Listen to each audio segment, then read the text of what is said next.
this shit, and it's like basically the daughter energy is waking up because the son, the mother, and the father is already here. The son is on the throne, and the mother and the father, the mother of the universe, the father, father time, you know, and then the daughter, it's her turn to wake up. So she's waking up, and that's like, if you bring it back to mythology, then you can talk about Lilith and Eve. They're fucking same, in a way. It's like some of them are experiencing because of the work that they haven't done. You know, it's heightening their state, and in a more negative way. And some other people, other women, and other men are experiencing it in a more positive way, where it is bringing people together. Unity. So it's like either unity or discourse. You know, and I've seen it everywhere. I've experienced it personally. It's been here for about I would say in my world about a good year or more, maybe a good year and a half. But it's now like it's ramping up. You got women out here starting cults and fucking like trying to sacrifice men and shit. So that's going on right now. That's how the discourse is going on. Wait, time out though, because you're saying the father and son have already woken up, but that's only. So where's the mother then? So if you got the two versions of the man, the father and the son, where's the mother? Which one's waking up, the mother or the daughter? The daughter is waking up. Where's the mom at? The mother's the universe. We're already here, the womb. Already up and running. Because she's the universe. We're inside of her. All right. Just wanted to clarify. Amira, hello. Lemuria, what's cracking? Richie, thank you for the donation. Amira, appreciate the hell out of that. Oh, we just started too. Damn. See? There it is. Damn. Is that chaos magic in full effect? Amira, you never hit me up for your information, by the way, so I could send you a birthday present of some oregano. Okay. Shit. Yeah, Mira's been donated way too much to not get some Christmas gifts. So definitely. Same here. She supports my business as well. Oh, nice. Well, what's good, dude? Kick her down with some colloidal. Oh, I did. I sent her some. Oh, nice. Did you? Yeah, that's what she got. She got a big 12-ounce jar of it. And she said it's really been helping her. She said she's been going to the doctor and they're like amazed. Hey, Alchemy, can you get my gains all the way down on my mic, but apparently I'm way louder than you are. Okay. Oh, that's better. Okay, you good? That's my bad. It was only because you're right up against the mic. Just turn your gain up, and then we'll give it a second. And then Richie just gave me some feedback, basically saying that I was louder than you were. My gain's all the way down on the mic too. What about now? It's louder for me. I don't know how loud I am though. So we'll wait just a second for Richie to pop back up. He's typing at the moment as we speak. Yeah, he said that they can barely hear you, but I'm sure if you turn up a bit, it's better than you were before. Okay, what about now? Keep talking. Check 1 2. Check 1 2. Check 1 2. Check 1 2. That's better. Let me check and see. That's better. Yeah, I can hear you better. I could hear you good before though, but okay. So my mic. So I checked in here on Zoom. My mic is the one that's in. So okay. So copy. All right. He's given the thumbs up. It has improved. Okay. Good. We're gonna talk about some stuff. Chaos magic and like. Yeah, you sent me your layout for the conversation, and I thought, wow, this is nice and tidy. I like this a lot.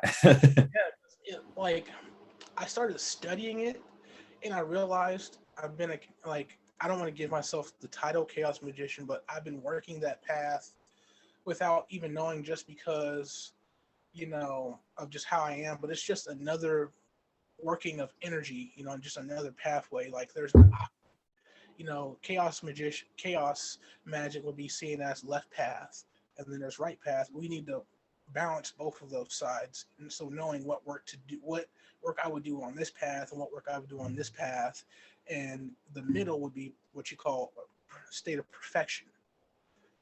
Even though technically, since we come from perfection, the universe, the mother, then technically we all are that. We can't be anything less than that. Like the all can't be, you know, if we come from the all, you know, come from that source, then we've been thinking, oh yeah, we're not perfect. You know, the flesh isn't, but you know, in soul and That's spirit. what I'm saying. Yeah, we have that illusion of imperfection, Mhm. which you could call the ego. Yeah, But because that those little imperfections are what make the things different from each other exactly in existence. Yeah, yeah. those are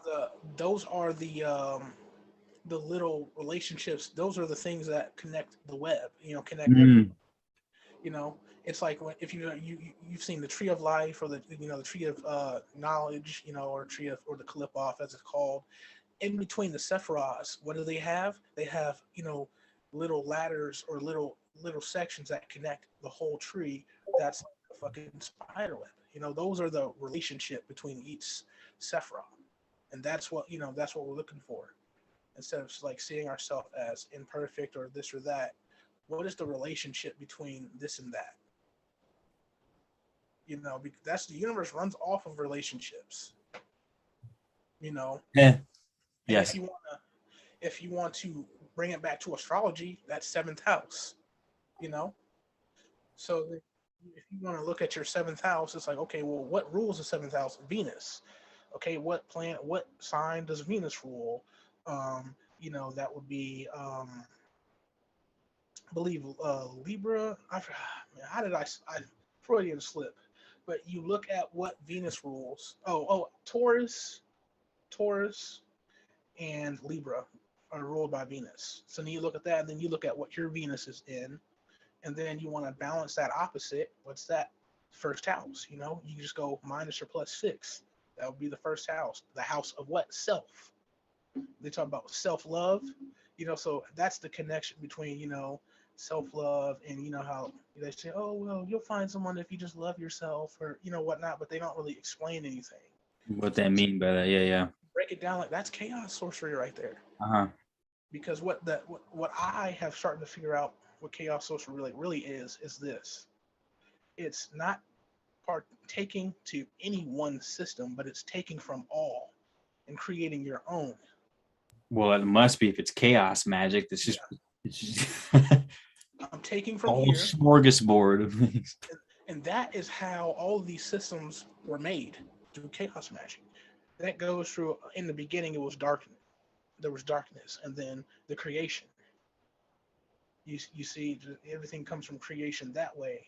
So then when you break it down, a good book that I have, I'm going to show everybody that I have so far. I'm getting more. Liber Null and Psychonaut by Peter J. Carroll.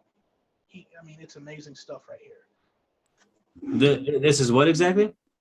Liber Null and Psychonaut, one of the best books that you could buy. Well, not the best, but it's up there. It's one of the OG books that you can get on chaos magic. Hey, Like, pull out your agenda, your itinerary. okay. On my phone, I'll get it up. I'll pull it up. Even I got it. When you want me to like read it off, or just Let's start going through it. I like the tidiness of it. I've never had such a well-structured live before. okay. So it's like the beginning. Like we came in through, we did our little intro. You know what I'm saying, and we've kind of went through the first 2 points. Like we did an intro, we kind of just talked. So So you know what I appreciate is that you're all about chaos magic, which is like random smorgasbord style, so chaotic. But you're the only person that's ever come to me with a lab going, this is the itinerary for the lab, which is extremely well structured and in order. Absolutely not chaotic is what I'm getting. yeah. So basically, ordering the chaos. Ordo, tempo, chaos, ordering. So basically, that's the left and the right. It's like because I was on the other side, I'm embracing the chaos, but I'm also ordering it so I can make something of it. So Oh I can yeah. bring it down to the physical, and Mhm. that's what it's all about. You really want to be on that side of that light. I like the darker side, but a lot of people are like dark side, dark side. The only reason why you come to the dark side is to transmute self, to learn about self, Uh-huh. because that shadow aspect is just the things that you don't know, or the Uh-huh. things that you have thrown into the pit and don't want to deal with. So you have to go into the dark. Were you listening to the live we had last night with my homegirl Light Switch? I was on it for a little bit. Oh, nice. I asked her that specifically. I was like, because she's a psychonaut herself and a well played one. And I asked her that, like, would you ever? Because I'd never thought I had that thought before. Specifically, set up your trip to have a quote unquote bad trip. But I say bad trip because that's your average person would call that a bad trip. I would imagine your advanced psychonaut would be like, oh, that's not a bad trip. That's a shadow work trip. You know what I mean? Yeah, that's like, you know what I mean? It's about what you learn.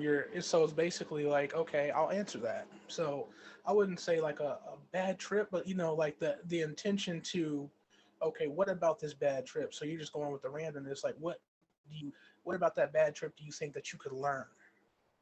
Like, whatever. But you can go in, hey, let's have one with the intention to see what I can learn about myself. See, that's the intent part, because I'm thinking like I was comparing it to a nightmare. And sometimes lately I've been welcoming the nightmares because I have a certain amount of lucidity in nightmares that I don't have in my mundane dreams. You know what I mean? So I have a higher chance of going lucid in a nightmare. And so it's like nightmares suck, but if I have the intention of, oh, I'm having a nightmare, like it's just I'm experiencing the world differently. Yeah. So, okay, I can actually answer that question really well. So basically, and I'll go with my experiences because it's not like that. My experience isn't like that anymore. So I got to a point with marijuana where like I used to just smoke. Like I was a very, very heavy marijuana smoker. And for some odd reason, out of nowhere, and it doesn't happen anymore because I went through the process, after a certain period of time, I had to like what the fuck is going on? Like, I would randomly, I'm smoking, I've been smoking for about almost 10 years at this point, heavy every day. And I get this tightness in my neck. And it had only happened when I have THC and high amounts of THC because it never happened with CBG or CBD, which would find out later on. And it was like very, very scary because it felt like death at the time. It's like something like it felt like my neck was going to just, and what I found out, it was just the Kundalini. It was many things, but it pointed to many different parts of myself throughout the year, throughout this whole, like the shit for me was threw me off so much, and was, I'm on Reddit looking for shit, and I'm finding other people or a few other people going through the same thing, but theirs is like, with their heart, and it was different. But I found out different parts, these different things that I needed to do. Because at first I was just doing anything I could to just be able to smoke and chill like I, did before and relax. But what I would find out is I was spending too much money on marijuana. I was spending too much, putting too much into it, just abusing it.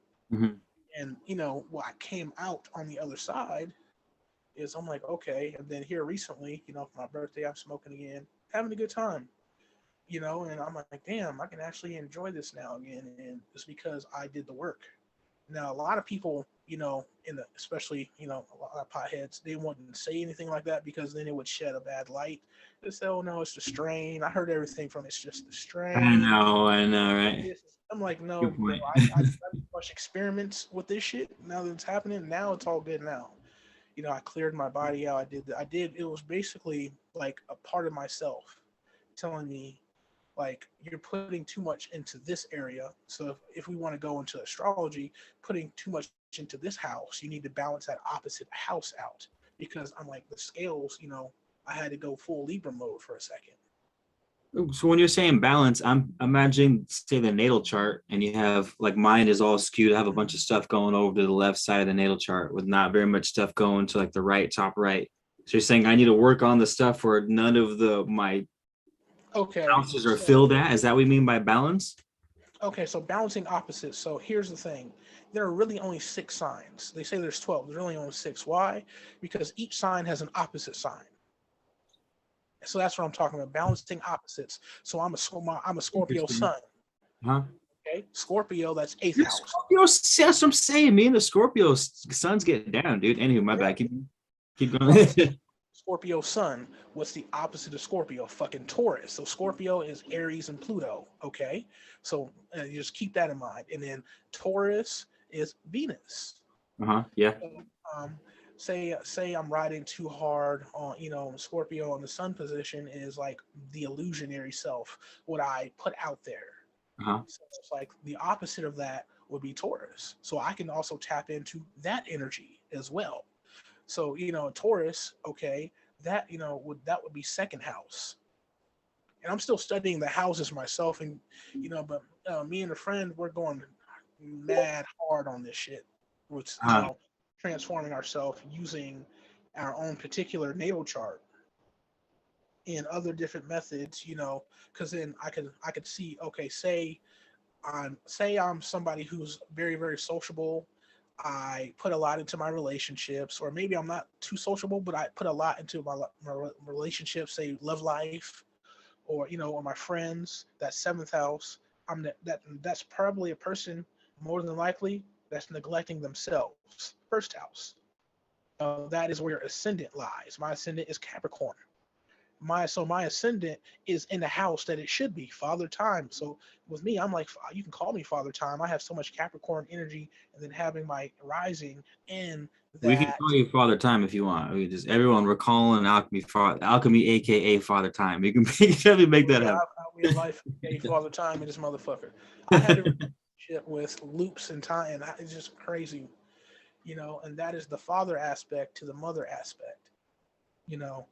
And then there's the son. I'm also a son as well. And then there's the daughter aspect, which, you know, the daughter would be Earth. You know, everybody thinks that it's Mother Earth. It's really daughter Earth. She's waking up. You know, the Kundalini. That's why the planet is going crazy right now. The Schumann resonance is actually different right now because it's It's been speeding. going nuts these past year, dude. I feel like You know, that's how you can tell she's waking up. All these fucking storms. So basically, what they do with like harp and shit like that is they can only add on to what she's doing. They can only influence it to like get worse or to cover things up. They can't really engineer it like we think. So you know, they can turn a windstorm into a tornado or something like that. A bad windstorm into a tornado, but they can't really make it like that. So basically, I see what you're saying. They can only you add fuel to the fire. yeah, They can exactly. start the fire. You know, they have their Well, that's places. how the cloud seeding works too. You can only Yeah, cloud seed where there's moisture. You can't just cloud seed wherever the fuck you want. exactly. I did a video on that on my channel on motherfuckers in Colorado showing you how it's done. They were doing it on camera. Motherfuckers in Colorado. Yeah, they were in on Sounds like top you're of about a to fight mountain. somebody. They were on top of a mountain with all the chemicals and everything, and showing you how the fuck it's done on the news. Oh, they came. The news straight up came. I was posting it as I didn't go into it, but I was like, oh, a headline of cloud seeding on the mainstream article. Like, whoa, all right, finally, it's here. Why Exactly. now? Like, how are you trying to frame it? Like, how are you going to frame it this time? News. You know what I mean? Mm-hmm. So I wanted to also get into the subconscious mind because that's going to go into that's the second half. We're talking when we're dealing with chaos magic. You know, so the subconscious versus the conscious mind and how we can use both of those in tandem. You Hey, know, sorry, Sonia Tour. We got to keep the cursing to a minimum in the comment section. Otherwise, YouTube demonetizes my videos. I cuss all the time, so I'm there with you, but that's why I blocked it. yeah. But please Okay. carry on with your comments. I didn't, just letting you know. But thanks for coming. Light Switch, what up? Thanks for coming. Meta Mindset. Richie's in there. Earl, what up, Earl? Shit. What up? What up, Earl? Oh, nice, Earl. Fuck. We got the whole gang in here. We got Switch, we got Earl, we got my boy Christopher, we got Richie, we got Alchemy, of course, on live. Damn, Venus Vibes, Seaflower, Amira, we're popping in here right now. Dope. Fuck yeah. Hell yeah. So the subconscious mind and how it deals with chaos and chaos, you know, in chaos magic, which it's really big. It's full of programs. Oh yeah. You know, Yeah. we're like a big fucking computer. You know, this shit, sacred geometry and everything works through ones and zeros, literally. Plug in, plug out. That you know why do you think they do computers like that? Because that comes from us, comes from nature. You know, because the one being the phallus and the zero being the womb. Fuck. Everything is like the zero manifested. It's just the space, or it's just the nothing, the something, and then the nothingness, and then the something, and then the nothingness, and then the something, and then the mother and the father, and then they create from there. Just think about sex, pussy hole. Well, damn, I said it. it's all good, dude. That's what I mean. It happens. If we can stop it, you're just telling them don't cuss, and here I am. You know what it is? Actually, I read the disclaimer on YouTube. It says they determine what a lot of cussing is, but it's one, a lot of cussing, and two, how soon it is to the start of the video. Mm-hmm. Oh. Those are the two. You know what I mean? So it's like, all right, 5 minutes in, can I start cussing? And how much? You know what I mean? Or 10 minutes in? Robots here. That's what it is. Robots. And they relays to them, and then they're the ones sifting through it. Well, what's good? Are you down for? I know I'm derailing us a bit from your itinerary. Sorry, chaos. What up? How do you feel about merging with the AI? Merging with the AI depends on like how. I mean, literally, you putting your consciousness in a computer and running it. I won't be doing that. That's just me. Yeah. What I'm gonna do is I'm gonna know about it. I'm gonna have all the information, and I will make my decision based upon what I know. But definitely not, because basically when you talk about that type of intelligence, which is just artificial intelligence. Well, what is real intelligence? Real intelligence is nature, earth, air, fire, water, and spirit. But if you're putting your conscious, I'm playing devil's advocate. I'm with you, but I'm playing devil's advocate. If you're putting your organic consciousness inside the machine's made of the same shit the earth is made of. It's the same atoms. It's the same silicon. Mm-hmm. It's the same carbon. It's the same gold. It's the same shit. It's just, and like you said it yourself, it's artificial. It's not real. Yeah, so guess what it lacks? Soul. It can never have soul. That's what I'm saying. If we put your goddamn soul inside a computer, you can't do it. Your soul, once the soul leaves the body, it departs. It goes back to source. The only thing left is the spirit, which is consciousness. Wait, time out. Okay, that's a plot twist then. So you're saying the spirit is different from the soul? Yes, spirit and soul. Okay. The masculine, the spirit is our autonomation, our animation, what makes us our output, our soul. Yeah. It's so much. Our soul can't really be described, but our soul feels. Okay, a robot will run over your foot. You know what I'm saying? With you. You see what I'm saying? So you put the consciousness, the spirit. They can have spirit all they want. But it's almost how you can't not have spirit. It's like the what drives the electrons around the silicon in the computer is spirit. Is that right? That's the energy behind it all. Sort of what you're saying. Spirit is I'll go over that too. So when we're talking about spirit is the animation. Spirit is the energy flow. Yes.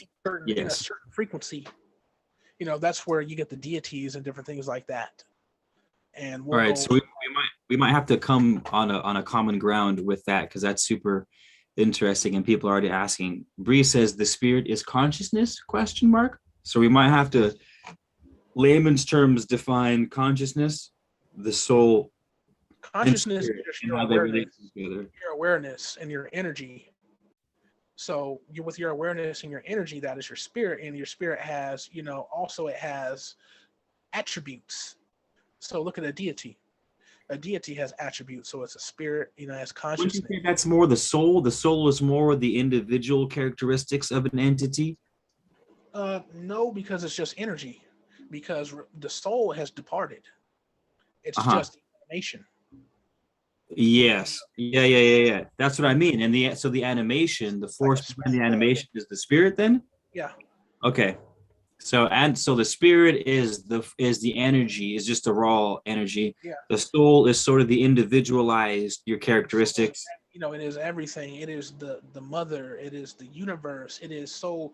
We can't define, like the Hermetic text says, we cannot define the all. We can talk about the soul all we want, but it's what we call the undefinable. It's like I can't really bring the word. It's just so vast.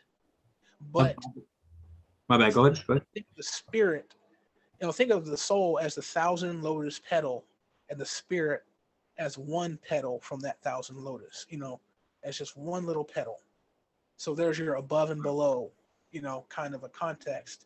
And, you know, you have the soul, you know, that's, I feel, you know, what brings you to like the shadow, you know, that, you know, that undefinable part of yourself. And then the spirit is the definable part of yourself, where people can say Keith is, you know, he's like a Rasta, you know, he's like this, he's like that, you know, he did this, he's an herbalist, he's a gardener, you know. Think of your spirit as what people would know you for. And, you know, it's like, say they wanted to tap into your energy after you leave, like they want to be a badass gardener, they could tap into you. You would be like a deity, an entity. Chaos Imagine someone puts me up on their altar 1,000 years from now because like they saw a picture of me next to a tomato plant and they're like, he must have been the god of tomatoes. Yeah, that's how shit goes. Worshipped as a tomato deity 1,000 like, years from now. we can get into that. Creating magical entities is a good book to get if you're into that type of thing, because say, I'll put it to you like this, okay? Let's just talk about the living people that are living. Now, shout out to S. Ollie Myers for this, because he's the one who brought me into this ideation. I read, you know, the book, Brother Panic gives out a lot, Creating Magical Entities, and I put things together. So say you're a basketball player, okay, and you want to be a better basketball player, and you're going to do the work to become a better basketball player, but it would take 1,000 years, or it would take you and say you're a 3-point shooter, it would take you so long to get like Stephen Curry. Well, you can tap into Stephen Curry's energy on the altar. You get a picture of him, you get things of his likeness, his spirit. So say you buy his shoes, boom, you put those up on the altar. You get the Golden State already. Jersey. They have their posters, they have their autograph, which is like the personal symbol. You know what I mean? We're already doing that shit. Exactly. So you tie yourself to that energy, and when you go to practice and you're shooting your threes, you keep that in your mind. Mm-hmm. You know, you got his jersey on, and now all of a sudden you're putting that work in, and all of a sudden there's 3-point shooters in your school and then in your state, and then like you're fast tracking. Mm-hmm. It's the same way you would work with a deity. You could work with a person that's live with, you know, like say like, you know, Kobe, you know, he passed, so you can tap into his mentality to work for your business. So you do the same fucking thing. You know, you burn some ancestor money for them on the altar.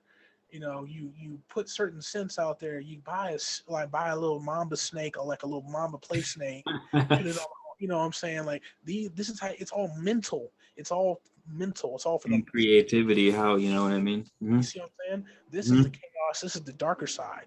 This is how you tap into some shit. Why people call it? Why does chaos theory have such a dark negative rap? And even, I don't want to say negative in like, oh, it's bad, but like it just that doesn't strike me as like, oh, the other side of material. You know, well, it's so much. It does have those dark attributes, but there are attributes that aren't like, you know, it's just things that are, you know, you take something from, you know, it's basically just creation. That's all it is. Yeah. Think about it. Creation has been only seen, and this is because of religion. You know, the systems of religion have put a stigma on creation if you're not doing it the way they want you to do it. Oh yeah. We were just talking about that last night with the angel books. A bunch of the demons of Christian mythology or just regular ass deities in other religions that were called demons because the church was like, nah, fam, that ain't the Jesus way, it's the devil's way. We're gonna give him a new name and this graphic axe picture of him with horns killing fools. You know what I mean? And this is the new Ishtar, you know? And that was really all code anyway, because you can break that down. You know, they seen a picture of him with the thorns around, the crown of thorns, and then the heart. What he's talking about, because you see him, he's pointing up. He's talking about from the heart up is where you need to be vibrating. From the heart chakra up. So the crown of thorns is representative of the crown chakra and the pineal pituitary. And then he's pointing literally up, just like the Baphomet symbol has the hand pointing in two directions. Yo, Baphomet, duh, he's doing the down one too, though. Yeah. So what that means is, you know, just above and below, and he's sitting on the earth. He's sitting on the earth, which means he's mastered his lower self. But speaking of angels, look at this book. I've been working with this 72 Angels of Magic. This is fucking dope magic right Nice. here. Now, what chaos sorcery is, this is part of the Gallery of Magic books by Damon Brand. So he has rituals in here that he says you have to do in order to do this. But chaos magic says, fuck that. I'm just going to take the sigil. I'm just going to take the sigil, and I'm going to do what I want to do, and I'm going to see what results that I get. Well, I feel like chaos magic by definition would say fuck you and your ritual and your traditional rituals. You know what I mean? I'm going to make my own. So here's a sigil, of and it has this, and it has, basically what the angel does. Mm-hmm. It's an amazing book. But then one way to balance this energy is to find its Kalip-off counterpart, because this would be the tree of life. So its counterpart on the Kalip-off will be the demonic counterpart. So Yael, number 22. So who's number 22 in the Goetia? That would be like an Anubis character. So it's like, okay, I can tap into both of those things. Balancing opposites. I'm going to start doing a little more paying attention to the only being 6 signs of the Zodiac sign. Yeah, because it's like, 6 times 2 is the 12, and then they all create the 13, the Osiris. That's why the Illuminati and shit, they don't like number 13, because it represents the God man, and which is another thing right here. If you're somebody who's just leaving religion, or religion played a really good part of your upbringing, and don't throw the Bible out just yet, because it's all code. This shit right here, God, man, the Word made flesh. This shit right here. It breaks it down. So it's once you hear, so like say, What's it? Put that up to the screen and type it into the God man. The I'll Word type it in made for flesh. By George W. Carey and Inez Eudora Perry. Perry, they're both Perry or Carey?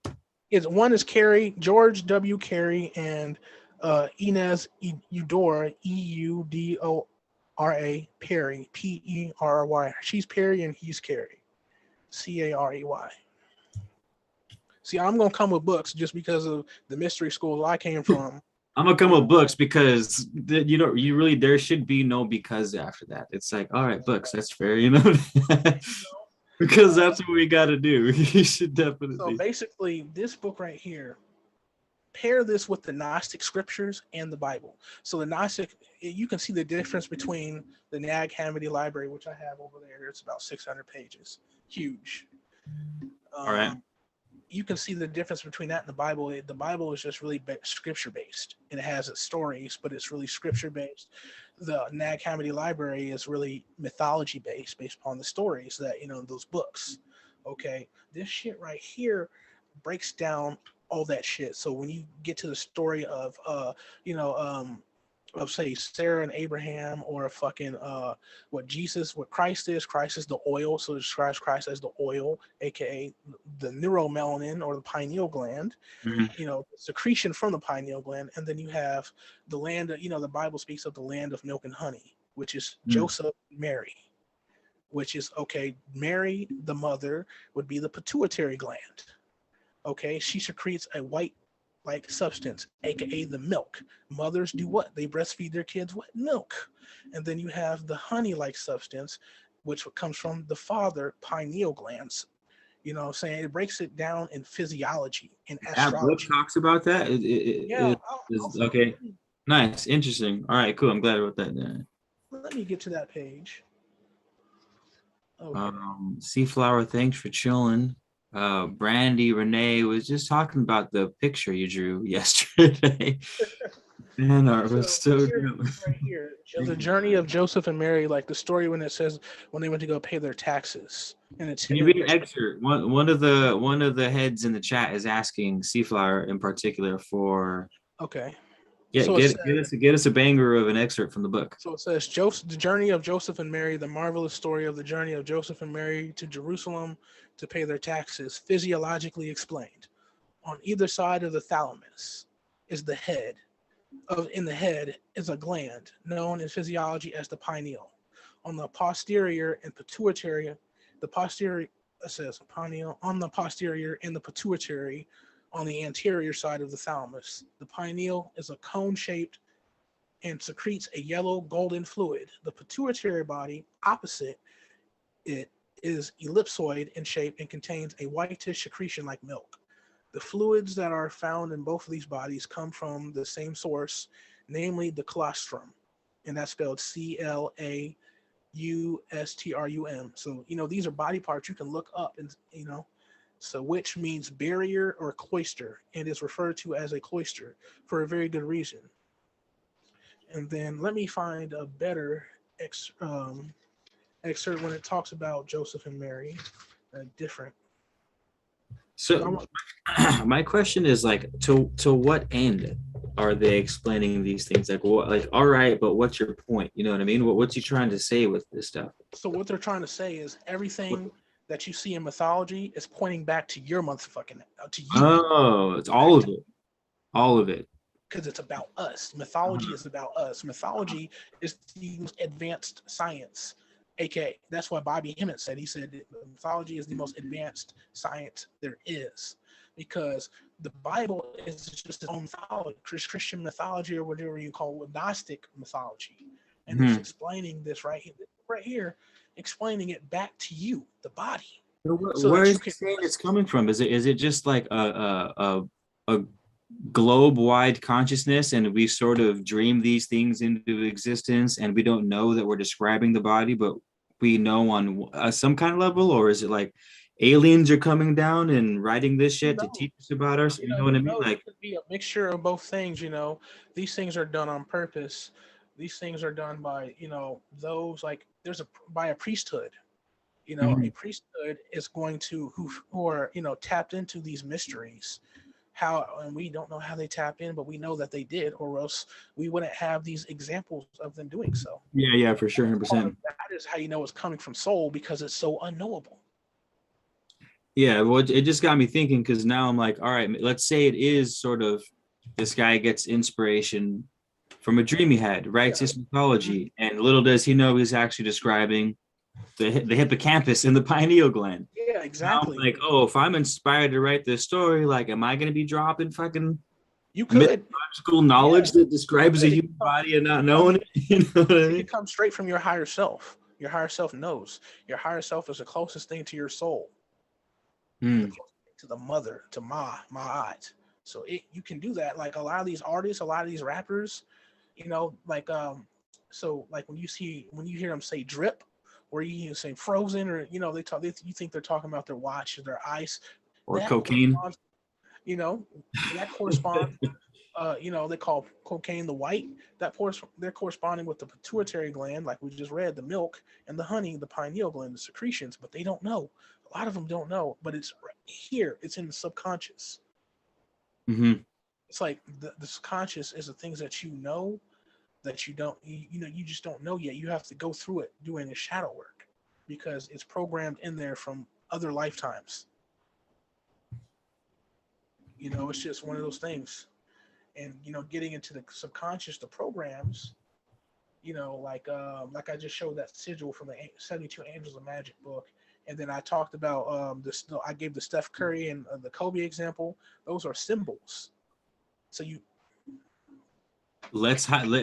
speaking of your itinerary, I'm gonna grab some dank so I can roll one up. And was it hypersigils that was on your list, right? Yeah, hypersigils, and I brought that up last night, so I'm gonna go get some dank and hit us with your hypersigils, because I'm super interested in that. Give me like 2 shakes of a lamb's tail. You're good. Let me see if I can tap into the chat.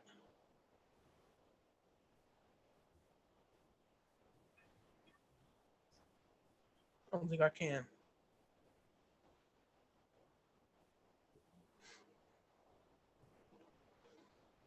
Actually, let me go on my phone. I can go to the chat to there.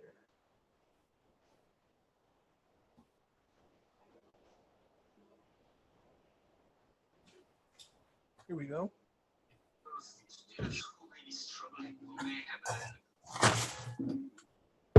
Dude, it is a chilly Southern Californian night this evening.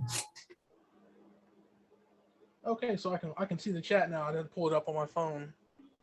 How you guys doing out there? I knew you would like this. Light Switch is always the Light Switch is the sigil master. Seaflower, thanks guys for hanging out. By the way, I meant to say this sooner.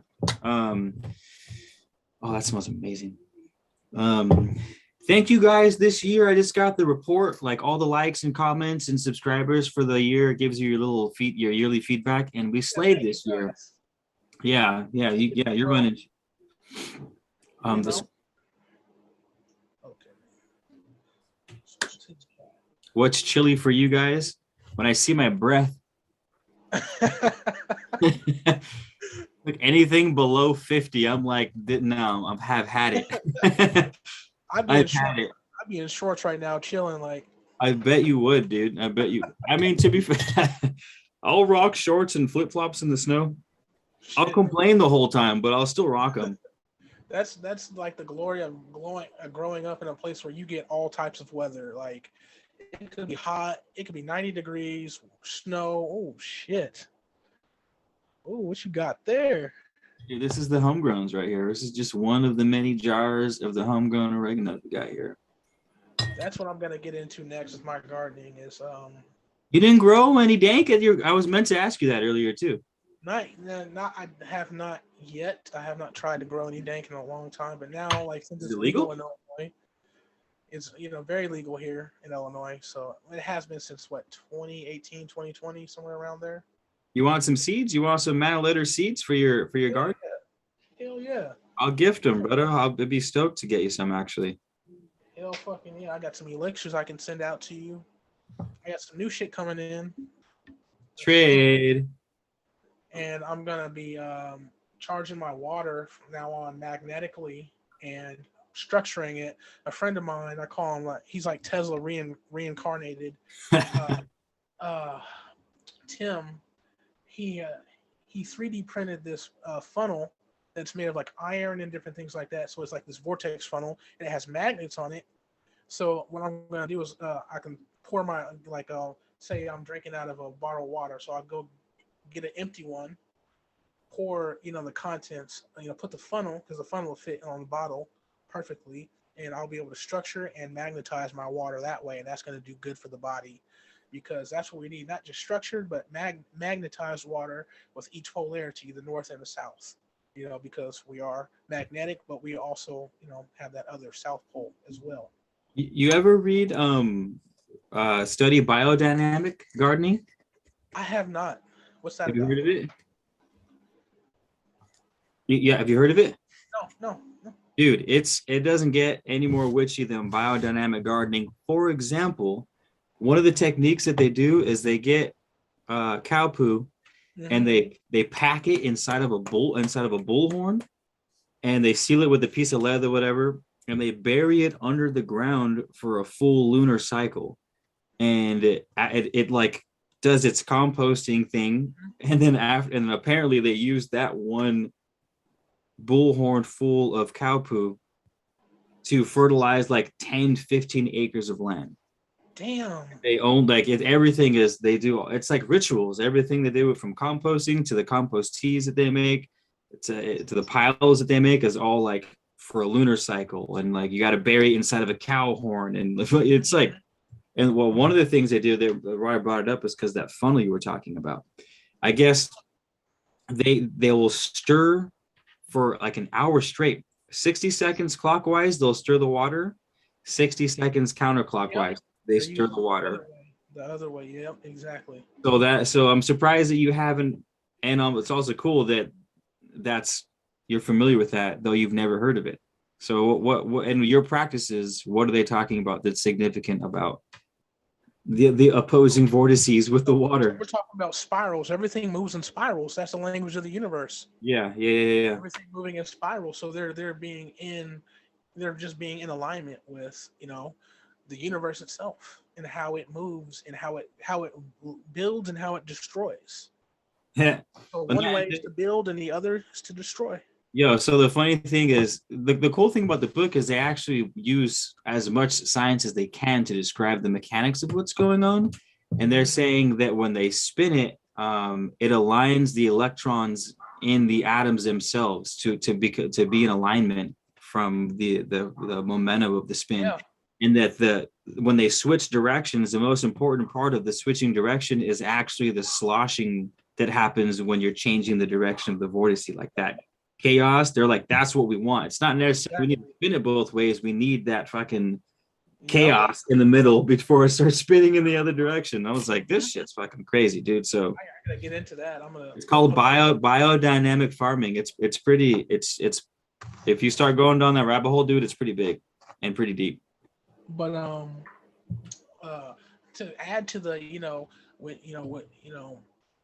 alchemical gardening, witchy gardening, one thing that I got the idea to do, but I didn't do last year, but I will be doing this year, is creating my own sigils. And then as I till my garden up and dig, I'll be throwing those sigils in the garden. So like sigil gardening, dude. One for protection of the whole area, one for great growth or something, and then say like I'm, for wealth and prosperity, because plants, they grow, and I want my money to grow as my plants grow, type of shit. As it should. Throw that in the ground and throw a bunch of different sigils like that in the ground. That's what I will be doing here soon. You can get you a small house plant and do the same. You can do shit right now. Today, get you a house plant at Walmart or something, or Home Goods, and then take the pot out and then put the sigil in there. You can print one out, you can draw one, however you do it, and so that's going to segue into hyper sigils, and hyper sigils, quantum mechanics, quantum tunneling, quantum entanglement. We're going to talk about that shit. That's the real high science. Oh yeah, does it mean I got to get real high to understand it? Oh yeah. You can get into to hyper sigils then if you want to carry on. So I discovered because, put it to you this way, Brandy Renee, she sent me something one day. I was Oh yeah, nice. Is she still on? Brandy, what up? Yeah, I was talking to her one day like last year, and she sent me this Grant Morrison video, and he was talking about hyper sigils. And Grant Morrison, the dude that made Batman and the Invisibles and all that, comic guy, he's the dude. So he's talking about hyper sigils and what really that is. Yeah. Dope. And he was talking about it. I'll send you the lecture. This is about 8 minutes of his 45-minute lecture he gave years ago, and it's fucking. He's the one who coined it, like made it popular, but it's always been in the path of chaos magic, and we've all been doing this. So yourself as a magician, as a musician / magician, when you write your songs, when you write your music and you put them out for people to enjoy, that's a hyper sigil without even knowing. So we'll get into that because it deals a lot with art.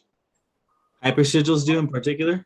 They do a lot with like writing and art, painting, and all that. Like a lot of painters, why a lot of these paintings are so fucking they're so obscure and they're so powerful is because what Da Vinci or somebody do is they will draw a sigil on the painting, and then they'll paint over that sigil and then paint the actual picture. Oh, so straight up to the subconscious mind, backdoor your ass. Nice. You can be doing anything. That's cool. Anything. Like, what if you can do that with lyrics to a song? Like somehow try to write a message with, I don't know, like say the first letter of every line spells something out. You know what I mean? Or something like that. Something you can do that, And so basically, Super Sigil fangirl. So basically, how Grant Morrison, from his explanation, and this is what got me stoked, in the first place. He was talking about how he was doing the comic book The Invisibles, how he was writing it. So he put his character. So he drew a character after himself. So there's a character with a bald head. That's him, and he put that character through these trials. Like these, like every character, every superhero goes through. So this character is like in the hospital. He's dying. He's going through. He's got like a punctured lung and shit. And the next thing you know, Grant Morrison's in the hospital with the same shit, identical shit, about to die, punctured lung. That's quantum entanglement. Right there, because he entangled himself to a piece of art and then put it out for people to enjoy. So their consciousness affects it. Yeah. Manifests with his intention. So basically, he started to do things. So he said, okay, there's this girl that he wanted to sleep with or whatever, or a certain type of girl he wanted to sleep with. So he put this girl in the comic book, And in the comic, she sleeps with the bald-headed dude, and the next thing, lo and behold, sleeping with these type of women. You won't give me your number? Fuck that. Watch this, boo. Oh, that's why this shit is powerful. It's fucked up. I'm telling you, that's what he was doing. So he was like testing it out. You know what's funny? I speaking of rap lyrics and stuff like that. So a lot of these rap artists too will rap about fame and fortune, and I now it makes more sense because I'm like, if this is your first EP release, you were probably selling weed on the street corner. You didn't have all this shit. You know what I mean? Like, this is your first album, bro. No one knew who you were. What do you mean you were riding private jets? Like, get the fuck out of here. Super sigil, baby. So that goes to the whole see it as it already is, Neville Goddard. Damn. Well, I mean, yeah, you're preaching to the choir when it like that, but now that you put it with that phrase of like, nah, dude, writing music so you can do it. You know, they can do it in more than one way. Everything is everything. All this shit is connected. All these systems are connected. They go back to the same shit.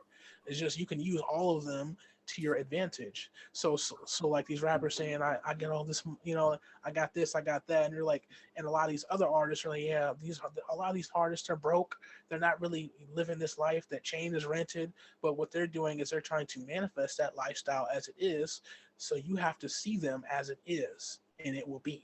As a result, you treat them that way and talk to them that way and speak of them to other people that way. And but at the same time, how they talk about shooting each other, they talk about, gang life, this, that. That's why a lot of them die through gunfire, or a lot of these record labels, So they're saying a lot of them will do it not really knowing.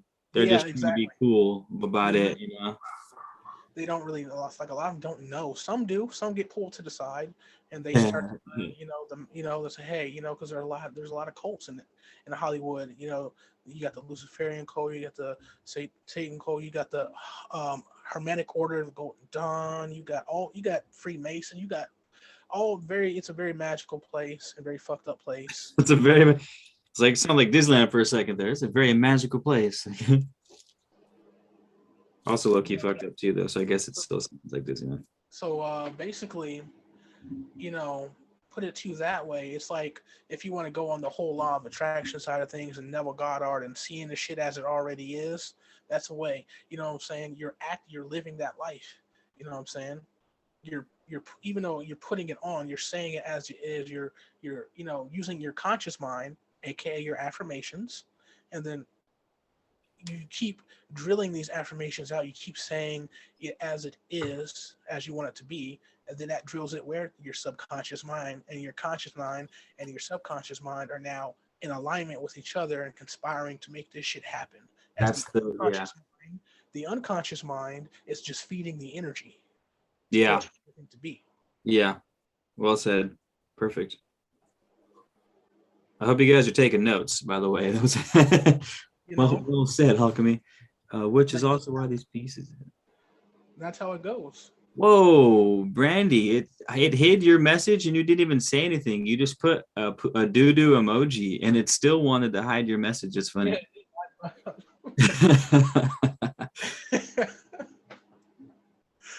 The fucking YouTube, man. It's just YouTube. This is how they are, the robots. It ain't just wrote YouTube, dude.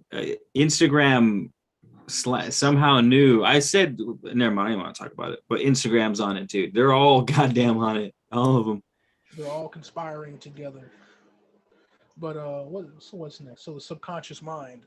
So one way that we can all work with our subconscious mind, I got this method from one of the master teachers, Brother Panic. Surround yourself with the symbols that feed into what you want into your life. You know what I'm saying?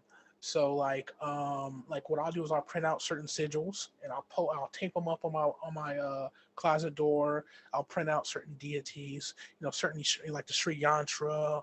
I'll print them out and I'll just tape them up everywhere, and then I'll surround myself, by all these different sigils and symbols. So when I walk into this room, my subconscious mind is just soaking it up because I'm here every day. So that reality will manifest for me. And do you feel like you have to redo them every once in a while? Because like I have sigils on my phone, right? I do sigils randomly, and I'm like almost to a point where as soon as I get used to the sigil is when I'm like, all right, is it still working? You know what I mean? Or how do you feel about? So is it still working? So basically, what I normally do with like a sigil is you gotta use the elements to on one level to dispose of it to get it to the quantum round. So burn it or something like Oh, that, and yeah, then like that. I that we bury it with my plants and let it dissolve into the earth is usually my go-to. yeah. And then for the sigils that we keep around that we see every day, that's just gonna soak into your subconscious mind. It's kind of like when you see the McDonald's branding sign, then you might automatically want some McDonald's or whatever that intention for McDonald's. Rise, dude. That's what's going to bring. This is like when you see that symbol, it'll activate something. So you don't have to worry about it. If it's a symbol that you look at every day, just know that don't doubt your magic. Just know it's going to work. It's just the level of what it works at. So here's another book that I just got in. It's for beginners, but this is one thing that we all, when it comes to magic is all about the level of energy or frequency, really. So if you do a money spell and you want $1,000 or something, but you put in enough energy for you to manifest a goddamn penny, and then you see the fucking penny, you're like, oh, you see a penny, you're like, what? A penny on the ground? Take it two ways. There are two ways you can take it. You can take seeing the penny as, oh, it worked. So now that my $1,000 is coming, and then it will, and that's a way to build that energy up. Or how it will normally work is that penny is what you got, because you didn't build up enough energy to do so. Interesting. So, you want to be able to build up energy and direct the energy. So we'll go into that. So this book right here, Energy Essentials for Witches and Spellcasters by Maya Ohm. This book, I just got it, but it talks about just that, building up your energy. She calls herself Maya Ohm. Slightly pretentious, but we'll see how the book is. Maybe it's well deserved. Maybe it's I've heard it's a good book, a really good book. He talks about directing your energy, and I got a channel of how we can turn ourselves into direct energy weapons. Weapons specifically? Not specifically, but like you could be like the idea of a direct energy weapon is like you can turn yourself into that by directing your energy in a certain type of way, and any way, whether good or malicious. But if you see the body as a weapon, as like in that way, you can turn yourself into a direct energy weapon. Like it ain't no rules today. Like Michael Jackson always said, it ain't no rules. It's up to you. Off the Wall. That whole album called Off the Wall, he was talking about quantum tunneling. The whole, that's a good Michael Jackson album to listen to for the subconscious mind, because quantum tunneling, it's very vast. I want to put some Michael Jackson on right now, but I also don't want to get this video demonetized. I would love to put some Man in the Mirror right now. I'm starting with the man in the mirror. Oh yeah. Quantum tunneling is like when you're trying to get to the other side. So there's a wall. I'm going to explain it in the way that I learned it. Like there's a scientific and technical way you can look up, but the way that I know it, so it's basically a part, something trying to get to the other side. The other side is a higher vibration. To the right, to the left, lower vibration. Where you're at is a lower vibration. You're trying to get to a higher vibration, or you could be on a higher vibration trying to get to a lower vibration, which is a lot easier. It's basically like you're trying to get through that wall, that barrier. So you have to have the right frequency to do so. You have to be quick, have to be high vibrating high. So a lot of people try to ride off on people's frequencies who have a high enough frequency to get to the other side. They're like, as they should. If you can ride a wave, by all means. Like in Hollywood, here's how where you see a lot of like these older occultists, what they do in Hollywood, background people, they'll sign these motherfuckers, these street rappers they'll give them a deal, and in the deal it says you're my ride out. Somewhere so nowadays they fake the death, because faking the death the energy is built up just as if they're really dead. Yeah, interesting. It's all about how people react. It's all about how we react. Social media and the people now it's on social media, but everybody, how they react, to that is going to build that energy up. Yeah. And that energy, be that it's going to attach to that person's frequency because they're like, oh, my condolences, RIP. So then that person already, all the candles, already had all the funerals, all that. a certain type of frequency, and now that's added to it. So now that's all up in the air. And then this older occultist or whomever, one of these, Rothschilds or whatever, they're going to induce death to that, to themselves, and they're going to ride off on that frequency. They're going to try to not get caught by the hellhounds, so to speak. Damn, I was listening to hellhound stories earlier today too. That's when you talked about that. So that's one area. That's quantum tunneling. Quantum tunneling is just trying to tunnel to a higher or lower vibration, and it's all frequency based. Basically, so like let's talk about the fallen angels and about demons, because that's all quantum. If you want to take it to a quantum world, let's do it. So a fallen angel basically is quantum tunneling or descending from a higher from a high frequency down to a lower, denser. They have if an angel to come to the earth, they have to fall, descend. Correct. Yeah, 100%. Falls. So they become that daemon, and that daemon or the Kundalini, when it's already here, it rises. It becomes that angel. That's why you see the angel on one shoulder and the demon on the other one. The balance between the two. The demon is rising up and the angel is falling. That's quantum tunneling. Quantum tunneling, all right, going north to south. Going from one frequency to another. Yeah. Could you say a higher entity wants to come down to the third dimension and interact? Mm-hmm. It must descend. So if it goes dark side, if it descends unbalanced, gets carried away, is that what becomes the quote unquote demon? Whereas the descended one who comes down here and keeps his righteous ways could be the Buddha, leads us out. Yep. So basically, be a good way of seeing it. All the daemon is the chaos. So there's 72 chakras in the pineal gland. That's the 72 Goetia. And then I just showed the book of the 72 angels of magic, the Shem Hepharoth or the Shems. They go back and forth. That's their counterpart. So the 72 angels of magic, you can look them up, or AKA the 72 names of God. And if you're going for Hebrew, print that sigil out. That sigil, I got that over there. I charge all my items on that shit from my shop. Very fucking powerful. Like, you just look up the 72 names of God, and each one, some of them mean protection, some of them mean prosperity, wealth, and abundance. I'll write it down. All right, on the chat room. Oh, Megan, what's up, Megan? Nice to see you. Another powerful tool to use. I use it in my workings. I have it on my altar. 72 names of God. Is that what you said it's called? Yep, 72 names of God. It's the same as the 72 daemons and the 72 angels. I'm just writing down the books for people who are into that kind of thing in the chat room. Yeah. What else? It's getting goddamn colder. Does dank make you colder? Is that one of those things? Dude, so what's nice? Speaking of charging up the power, I got the homegrown dank and the homegrown pumpkin ale. Homegrown and home brewed. Hell yeah. I was playing flute to these so I can plants half the season. Just out here. What you could do is try, like when you grow your dank, just like I was talking about earlier, and when you have it in the soil, when it's big enough to have, a bigger pot, throw a certain type of sigil in there and see, like, when you're. I'm gonna. You know what I'm saying? And then, like one thing I'm going to start doing with my plants, get a tuning fork, like 432, 528 hertz, and just play it, hit it. I think I have my tuning fork somewhere. What's a good thing to do too is to play 432 music. I can actually I can tune my instruments to 432, so I can actually play that shit for them. And talk to your plants. You know what I'm saying? Like always talking to the plants, dude.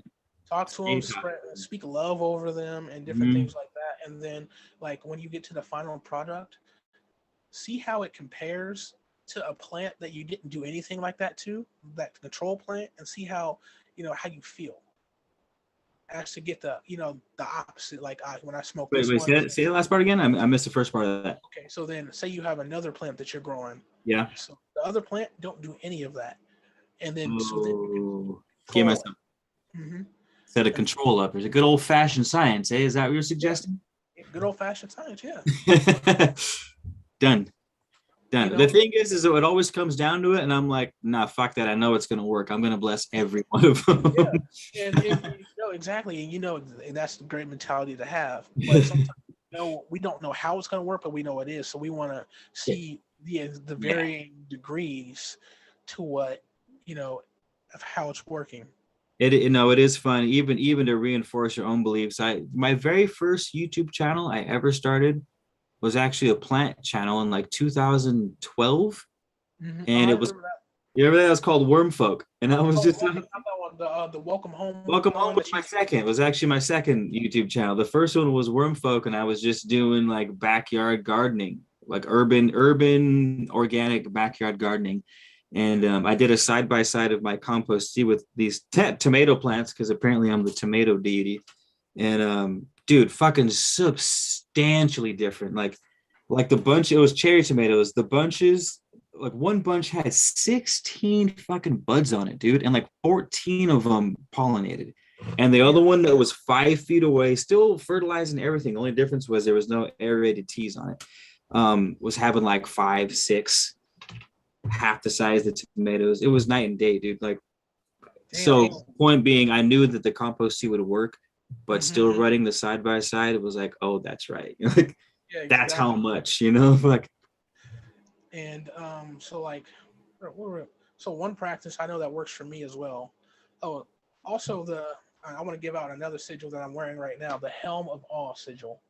It is a Norse sigil. It is one of the most protective sigils that there is. It's like this shit can cloak things, like literally, like literally cloak in a way where someone could walk right past you, wanting to do harm to you, and they won't see you.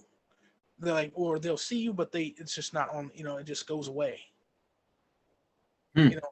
One of my master teachers, Bobby Hemmett, was talking about how cloaking can work, and how police wanted to pull up on his house because they wanted to do the thing to him because he's one of the greatest teachers out there. He taught from like 92 to like 2016. A lot of tapes, and they tried to roll up on his house and could not see him. They passed him. Didn't see him. Close. He was rocking Norse symbols. That's where I got this from. And Bro Yosef on New Life Tools on YouTube is a great channel. He's rocking Norse stuff too. I would have struck them as more traditional, like African-based gods or something. Oh no, or native-based gods. Definitely not Scandinavian gods. We fuck with it all. I mean, I'm down. I have Scandinavian tattoo on my arm, dude. I'm fucking tattooed with the rune stones. Like, I'm about it myself, 100%. I don't mean to talk shit. that having those, and this is how you should pick our tattoos very, very, very seriously, because that tattoo then bonds with your blood, and your blood. Yeah, well said. So when I get my tattoos, I'm not gonna have some bullshit. Because like a lot of people, they'll tattoo some, their brother who was always in the streets shooting and shit, shooting it out, and you get his name tattooed or his face tattooed, and now you're quantum entangling and bonding your blood with that frequency. So what do you want to bond yourself with? Prosperity, wealth, Gandalf quotes, protective sigils, things that go with where you're headed. Mm-hmm. You see what I'm saying? Light Switch would like to know what the protective cloaking fuck. She wants to know what sigil you were talking about. The cloaking. The Helm of Awe. So it's just one of the many things that Helm of Awe sounds gangster. The Helm of Awe. So basically, what the Helm of Awe would do. All like ALL. AWE. Oh, of Awe. Mm-hmm. And what it'll do, it will strike fear in your enemies. Thank you, man. Protect you. It'll cloak. It does so many different things. I'm bonded with this shit. I have had so many different, experiences. I put the Helm of Awe in my garden. I buried it in my yard. Nice. 3 different places. So, like my house, outside of our house and inside of our house is very well protected. on that. It's one of the most protective sigils that there is. It's fucking. I've had so many great experiences with it. I should do a video on it, but my experience is like, man, it's easy to draw where you can just print it out. No, draw that shit. Fuck it, don't print it. You can, print it out is the same thing because we usually want the symbol. Yeah, but if you're drawing it out, just the connections you're making, exactly. the thought, the intention when you take the time to draw it out, you know what I mean? It'll work. The magic will work how you want it to work. It's all subconscious. So if you think that it'll work better because you were drawing it out, then there you go. It's all. Don't play that game with me, Bashar. That's some Bashar shit right there. Hey, that's how it works. Bashar right now, is that what you did? It's whatever you want it to be. That's what this shit is. If you believe it, then that is so. This shit is what you want it to be. That's why it's a perspective. Like, it's what you say it is. Yeah, but I do believe that there's a certain amount of power that a thing has in and of itself apart from you. You know what I mean? Like, for example, so I believe some symbols are inherently better than other ones for certain jobs, whether you think or not. You know what I mean? Yeah, and there's definitely a little bit of and that's objective. Based upon your loop, your time loop, and what you have experienced as a whole. Because somebody else might say the exact same thing. I mean, the exact opposite. That's perspective, and that's why I say, like, there really isn't good or evil. There's only perspective. Because think about it like this: what I think is evil, somebody might think is good, and what I think is good, somebody might think is evil. It's just like favorite foods. I have a favorite food, and somebody's like, "Oh, that's fucking gross." I'm like, no, that's like actually bomb. Mac and cheese is like actually bomb. They're like, no, it's not. So they think it's like this bad thing, and I think it's a good thing.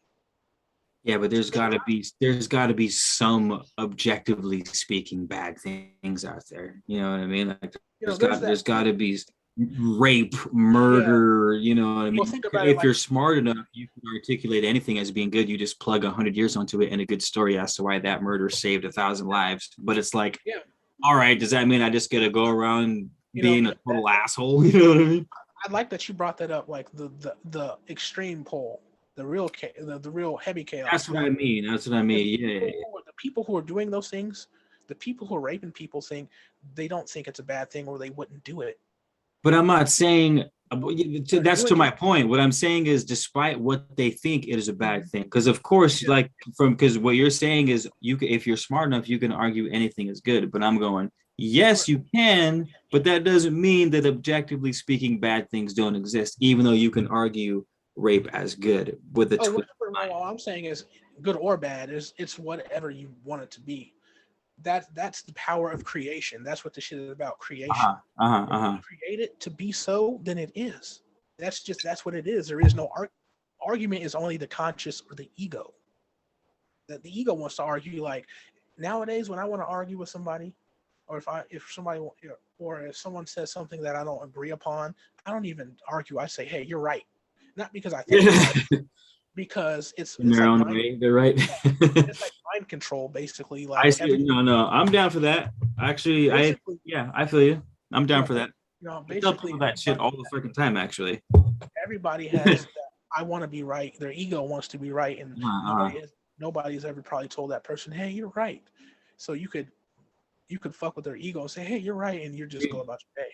Honestly, when I go dark side and I manipulate people mentally, that's how I often do it. I'm like, "Oh yeah, you're right," and then and then evil mode is just activated, and then I just go total mental. You know what I mean? That's what balancing opposites is all about. It's like, if you're too much on one side, that other side just builds up, and it's like that one person that just takes everybody's shit, and then one day they come and shoot the fucking school up because they didn't tend to their dark side. Yeah, 100%. They didn't let it release. They didn't, they were trying to be so inherently good, or not trying to, whatever, and then it just built up, and that's the chaos. It builds up, and the Kundalini builds up, and it just fucking pops. That's why there's such weird porn coming out of Japan, dude. What it is. It's just demonized sexual energy just manifesting as fucking chaos. You know what I mean? That's just what it is, because they know the power. If you're tapping into it, how to properly tap into it. I have a book on it, Kundalini Evolution and Enlightenment. That's a good book to get. And it talks about methods, different things, how to work with it. But you can, breathe it. So like your Kundalini is at your base. That's the root chakra. Okay. What planet deals with the root chakra? You go there, you can go back to what we said before, tying astrology into it. Then how you tie astrology into it is through your own personal chart. You look at, okay, so if the root chakra deals with this energy, where does that play out in my chart? And then when you personalize it, when you're working with your Kundalini, now it's a personal thing. Now you're really going to get into the magic. There's There's a lot that people miss when studying something like this. If you're not paying attention to how it personally relates to you in every aspect, like especially if it's astrology. It took me like 6-7 years before I realized, I should probably learn all the houses and all of my signs, where they're at. It's like, I'm so stoked I'm an Aries. Like, if I can have that much enthusiasm and that be the topic of conversation, then it's probably worthwhile to do the others. And you know what I mean? So there's a fucking lot going on, man. And then you go, okay, what are the three main signs? Well, the only three is the cardinal sign. So, Aries is a cardinal sign. It's cardinal fire. So that it is the initiator. You know what I'm saying? It doesn't mean it finishes. You initiate shit. So I don't finish, dude. That's my problem, is I don't. Well, sometimes it's a good thing, but usually it's a bad thing. I don't finish. I can start a million fucking projects, but I can't. Exactly. So then, tiny object syndrome or something. What is the opposite of Aries? You need to. So then, what's good? What's the opposite of Aries? The opposite of Aries is Libra. So then you need to balance your shit out with Libra, and you'll finish it. I don't know any Libras off the top of my head. Libra is the scales. It's in October. I know what it is. I'm trying to think. I don't have any homies. Wasn't what I meant to say. I'm trying to think of Libras that I know. Amir is a Libra. Is she? Yeah, she's. Shit! I'm gonna have to learn something from you, Mary. She's got a lot of Venus energy. And very balancing energy. So basically, it's really about going to the other side. So okay, Libra. Okay, balance that other side. So Libra is 7th house. Okay, and let's see, 7th house, and the opposite of that is the 1st house. You know what I'm saying? So then you look at it like that, and then you go, okay, let me balance these two houses. Oh shoot! And then now when you're doing something, you initiate like you would, because you know how to initiate with the cardinal fire, and then you come back with the Libra energy, or an energy or another good energy, a Taurus. You can fuck with the Taurus energy, because remember, these are just the astrological energies that we manifested here into this body but we are all signs at all aspects. Correct. So you can fuck with any energy you want. If you want to be a fucking Taurus sun today, you can. I mean, plus if you're opposite, you could be connected to the bunch, because if your opposite is Libra, but Libra is opposite of, or what didn't you say? Taurus and Libra were, or Scorpio was the opposite. Scorpio, and a Libra and Aries. And how you see the opposite is this. Okay, you plus or minus 6. So like your Aries. So Aries is April. That's month number 4. Add 6, you get 10 Libra. Okay. You see what I'm saying? Yeah. Easy to find, or you can look at a zodiac wheel. Get the zodiac wheel. Is that, what's fun? Really, that's what it is? Hold on, give me a second, because I think that's how it works in music too. Because I might be, I'll be blown away if this is the case, because everything is everything. In music, say you're playing in the key of C, you just each letter represents a number. So if it starts in C, C is your number 1. So C, D, E, F, G, A, B, and then your 8th would be the octave of C. It just goes everyone. Exactly. So you count 6, and that's A minor, I think. Unless let me double check this, which is the relative minor. 1, 2, 3, 4, 5. Oh shit! It's the same as music, dude. So if you count, see how this shit plays out. Damn. So yeah. It's the opposite. If you count 6 on the scale, It's the That's A how minor is the opposite of, it's the relative minor is what it's called. that's how this occult plays out. Like everything, it's all about the real. Back what we were saying before in the beginning, the relationships. Damn. Relation, full circle. Relationships. It's all about what we have in common, and then looking at what we don't have in common as well. You know, it'd be super dope. What's good? Speaking of art and hyper sigils, what if you wrote like a little, I don't know, 90-second spiel about that? Oh, And then while you're talking about opposites, I'll be like on the keys, right?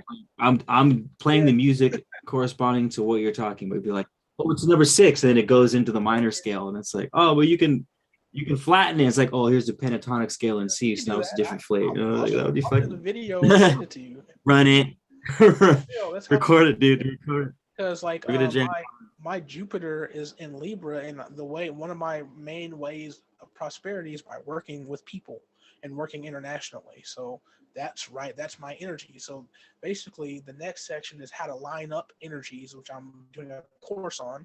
So I'm on my Patreon and shit, but I'm doing we're doing courses, and one of my courses is how to line up energies, because it's all about knowing thyself. You hear the whole know thyself, but nobody really goes into what that really is. And that's really what I've been going into.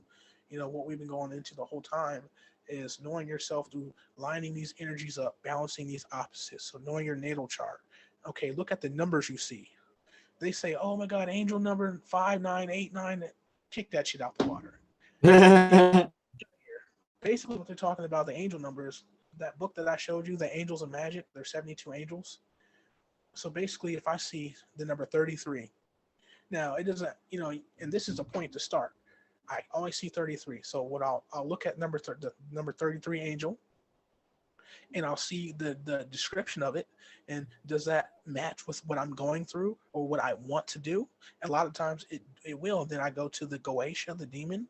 I match that number 33 up, and then I say, okay, 33, that's 6. And then I start, that's the beginning of lining that particular energy up. Then it'll correspond to all these different deities and angels and demons, and that energy just matches with you, and then it'll correspond everywhere else in your life. You'll start to pick up and be able to line up the energy to know what to do while you're seeing that number. That's the whole angel number thing. Not, oh, I'm going to go, look at somebody else's interpretation. If that interpretation fits, if you resonate with it, do it. But you gotta go to the angel. Like say I see number 22. That's yeah. I see 22 a lot, okay? And his energy is wealth, fame, success. Boom. Okay, like I said, there's an Anubis like figure on the Goetia. Bam. Okay. Then I see number 22 life path. Bam. Lining the energy up even more. Okay. And then I say, okay, master builder, 22, master builder. Bam. I keep lining it up, bringing it back to me. You see what I'm saying? Yeah. And a lot of the times why I, like when I'm contacting certain things, I'll do my own, like why chaos magic really works is because, like, say I say that, like, Damon Brand in the book gives you a way, a multi-syllable breakdown way of how to say the name. Like most people say yell when it's yay ya e l. That's the way I'm gonna say it. Oh, like you're pronouncing every one of those syllables. Because basically, if you say it the way that it's normally pronounced, then that light or that energy is tied to it's like you have to pay taxes to the damn demiurge. Basically, he'll get some of that light. But if you say, where are you getting this from? I'm breaking this shit down, channeling. I'm tapped in. Like a lot of the times, you have to go beyond the book. The book is good, but you have to tap into the universe yourself. 100%. Yeah. You need the what do they call it? You need the lecture and the physical. You need lecture hall and the practical. Exactly. When you start to channel and you start to know about the demiurge, okay, the demiurge created all this shit, all these deities, all these angels. That's all his shit. He's inside of his mother. Okay, the dragon, the great mother, the universe. Okay, he's the son. Okay, then there's the father. Okay, they always talk about the mother, the father, the son, but then there's the daughter that's waking up. She's disgruntled, so she has to balance her energy out, and then she could come into the opposite. She can come, but that's neither here nor there. But the demiurge, we're in his little playground. His little Wait. playground. So Okay. I was doing some studies on the demiurge / archons. You're hip with the tablets, right? Yeah, yeah. So one of the ideas is, and tell me if you agree with this. That's why I'm even bringing it up. Is the demiurge / archon / gatekeeper isn't so much a malevolent force as it is a tuning fork, and it goes, once you get there, if you're not vibrating at a certain frequency, it goes back to the matrix, back to the maze, back to the hall of mirrors, back to this realm. And it's not, whereas your average person would be like, oh, the archons are bad, they're demons and they want to keep us down. That's your average person. So and I'm more inclined to believe the former, which is like, maybe the archons aren't bad, it's just they're like, hey, you're fucking not buzzing, bro, like, peace out, you know what I mean? They're just a tuning fork. So basically, what the archons are, if and you have to, I got channels on them a long time ago that I have. That's what I'm saying, because I'm sure you asked 15, like how they're created and all that shit. I can go into this shit. Like, I know archons are created through trauma, like rape and shit. Like, yeah. So then we're talking about two different things. So what we're gonna have to rename, for the sake of this conversation, what we're calling archons, because I'm calling archon the gatekeeper of fucking leaving the matrix, not a lower malevolent entity that's created from a trauma. You know what I mean? Mm-hmm. So basically, the archons are the demiurge's minions, aka archon, archangel, angle of light. They have Which are all the opposites. guardians, because the homeboys in the Emerald Tablets move in angles too. The guardians of the gate. Yeah. Remember, he says return in circles to your body. You can't go in the angles. So basically, you have to move in the way of the universe, because they move the opposite way. They move with the antiverse then, and not the universe, but the polar opposites. Basically, I'm gonna give you guys a really fucking G-ass secret about this shit.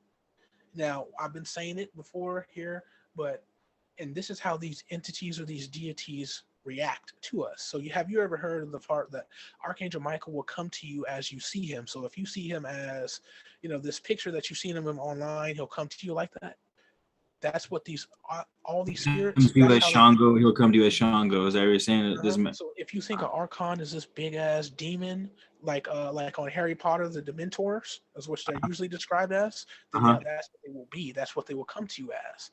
But if you paint them as something else, that's how they will come to you. Remember, what about how they act? Because it's one thing to come to you as how you think they are, but what they appear as is different than how they're going to benefit you. So will the Archon change roles if you picture them as a bad guy? Well, how they act is based upon a story of someone else who told that story. Okay, I'm with you. Like, who told these stories? We have to get down to it. Who wrote this mythology?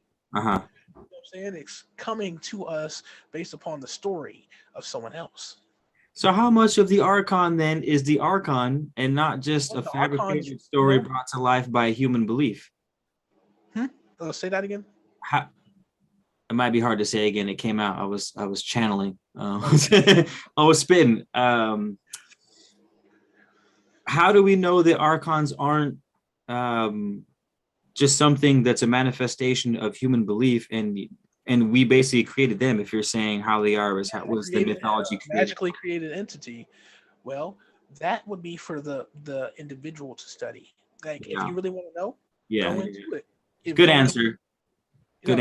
If you really want to know, for real, that's a good question. Go into it, because all these things are created entities. They're all created. Like, basically, put it to you like this: celebrities in 2,000 years, they're going to be, a good batch of the gods and goddesses people will be worshiping. Yeah, for real. Especially if something happens to where the civilization gets wiped out and you have to make shit up as you go along. Because think about it, we treat them like gods and goddesses already. Like, Think about the Call energy.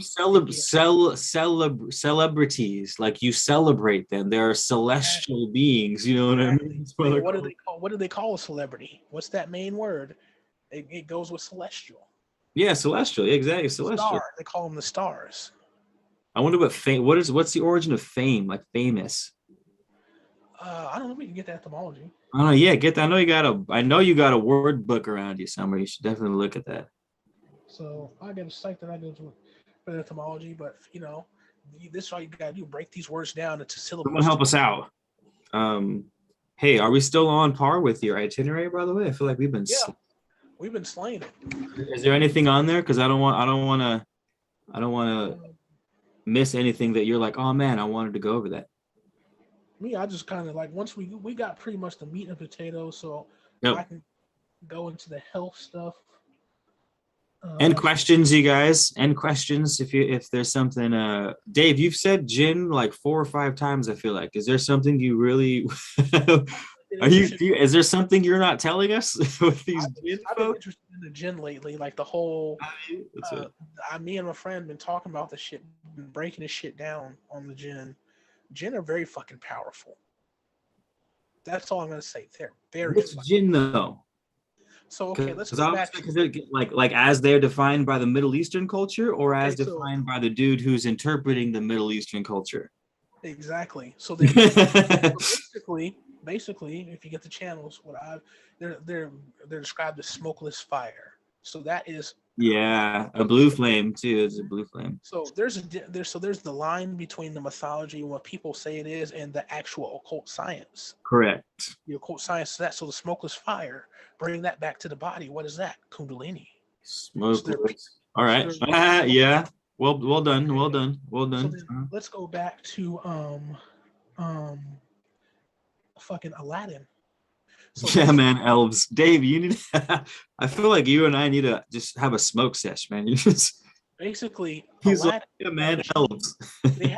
They trapped the genie in a bottle, and the genie would give you these 3 wishes. Mm-hmm. It's like a story of creation and shit. Again, they're telling us.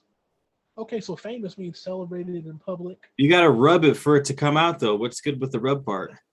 So basically, I believe that's like rubbing the like the rubbing of the pineal gland. That's a thing. I didn't know rubbing of the pineal gland was a thing, though. How was that a thing? People rub their pineal gland. Yeah, it's like doing. It's like there's a meridian connected to the pineal gland. That's yeah. The pineal gland is like really back under the brain and hitting, and it's the hidden god. Yeah, no, that. But I meant literally. Is there actual rubbing of the fucking pineal that people do? You rub that pineal, the meridian that's connected to it. It helps wake it up. It helps massage it. It helps get it to that that stage where it's ready to project light. I used to do this when I was doing my Kundalini practices before the wild fucking Kundalini awakening I had. I don't know if I ever told you that story. But I can't remember what it was, but I'd like plug my ears and like hold my jaw in a weird way and click, and it would rattle my fucking forehead, dude. It'd be like, you're like, boom. It was like you could fucking hear it and feel it inside your skull, like flicking your forehead, dude. It's pretty crazy. Yeah, see, you should do that some more. I should. My Kundalini practices have been. I'm gonna practice. I'm gonna do that shit.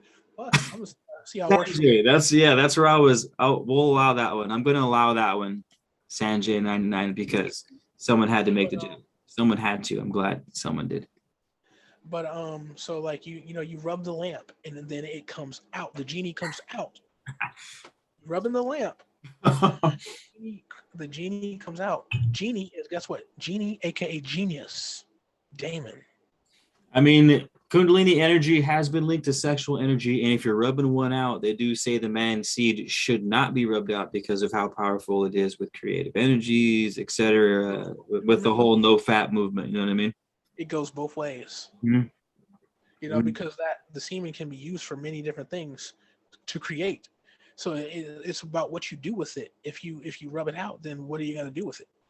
Dude, I want to share a story, but it might be a little too X-rated for the life. It ties in perfectly with smokeless fire, and I'm like, shit, go ahead, shit. We're all adults here. I know we are, huh? Yeah. All right, so it's basically the Kundalini story I had, which is already on YouTube, to be fair. So fuck it. Basically, I was doing all the practices for the Kundalini awakening, and I was doing like the abstinence of sex or finishing period, and the food diet and the yoga stuff and all the Kundalini chanting and breath work, and like I was doing everything. I was hitting it hard, dude, for like 90 days. And I started feeling weird in the head, and that was one of the side effects of the Kundalini awakening. It was like, hey, if you're not mentally stable, or it was like, it came with a warning label, which is why I was like, fuck yeah, I'm doing this. If it comes with a warning label, like it's probably legit. But I did started feeling buggy in the head, man. So I stopped. I called up my homegirl who was a little more well versed in spirituality at the time, and she was like, whoa, like chill. Those are all the warning signs. Just relax. And so I did. Fast forward a couple weeks later, I burned a J, and I put on Alan Watts with like some piano music, and I'm just laying on the bed vibing hard, and I start getting I like naturally go into a meditative state, and after about, I don't know, like 25 minutes or so, I start getting the sensation like I'm gonna bust, dude, out of nowhere, but really light, like on a scale of 1 to 10, like a 0.5. And I was like, what? I was like, that's a weird sensation. Like, what the fuck? And so I noticed after a few minutes, if I could rhythmically time my breathing, I could build the sensation. And so it was like a tempo. It was like, all right, like 120 BPM, just like in, out at 6-second intervals, like on a dime, and get a rhythm that I could increase that sensation. After like, I don't know, another 20 minutes, I'm on the verge of busting a nut, dude. No physical, no touching, dude. I was laying motionless for, at this point, probably about 40 minutes. And I climax, I finish. It feels like the smoke's coming out, and I thought the smoke came out, and it must have lasted like, dude, it felt like someone plugged me into a car battery. It was like my entire body was feeling the sensation of the climax, not just the south end, if that makes sense. And so after that, I checked, like nothing. It was smokeless flame. It was just literally like, that's why I was like, oh, that's funny, because it was like a smokeless explosion. So I do it again. I'm like, dude, this is crazy. That's I felt like I had lost my mind. That's how powerful it was. And so I thought, if I do it again, maybe I'm onto something. Yeah, so you're on something, definitely. I was on it. So like 5 minutes later, boom, it happened again, and it lasted as long as I could maintain the physical sensation. Did it a third time, and it lasted like, it was like a 5-minute finish, and I was like, this is what it must feel like for a woman, where she can just like have like 4 or 5 orgasms. Okay, so 30 minutes, and it's just, and their whole body's rattling. I was like, oh my god, I get it. Like, this is insane, dude. And I felt like I was on drugs the following week, man. It was like crisp, sharp. I was talkative. I was creative. I like slept well. I woke up early. My thoughts were crystal clear. I remember like it was like being on Molly almost, the sense of euphoria. And it lasted like a good 5 days after that night. Wild. You're on to something there. So basically, that's dude, when you Kundalini, it burns everything on its way up, and then activates to the crown. So basically, tapped into like what Montauk Chia talks about. Here, there's a book that I gave out called "The Multi-Orgasmic Male," and he talks about shit like that. Oh, really? It's heard of that book too. He talks about how when you do the exercises and shit, that's the type of shit that's supposed to happen. When you when you're just holding things in, holding the seed in, because in the seed is light. So build up enough light, then this the smokeless fire, then you get to that next level sexual experience, which has nothing to do with physical sex the way we think. It has everything to do with being. That's like an asexual being. That's being like an androgynous being, a being that can create from itself. And I always think of that character from Android 18 from Dragon Ball Z. The androgynous.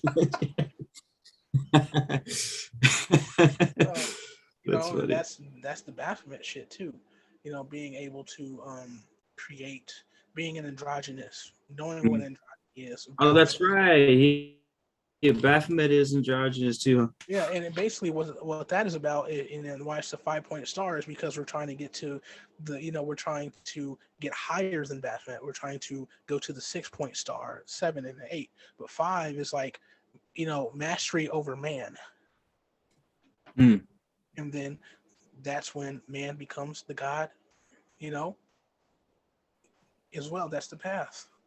You awaken the God within you by, doing things like this, working with your soul, lining your energies up, knowing thyself. This is what they meant when they said this shit. It's not just, oh, know thyself and just say it all the time. Like, what are you going to actually do to know who you are? Who are you? Like, you could start about that, lay down in perfect, in stillness and darkness, total darkness, and just ask yourself, who am I? Just like you're asking your higher self, and just, be open to whatever comes through. And that can be, you'll start to get through symbols. It'll relay through symbols, numbers, deities will come through. It's all, and everything ties back to these numbers and numerology. That's the real science. Have you ever read that book, the Celestine Prophecy? I have not. You should. I'm rereading it right now, and the premise is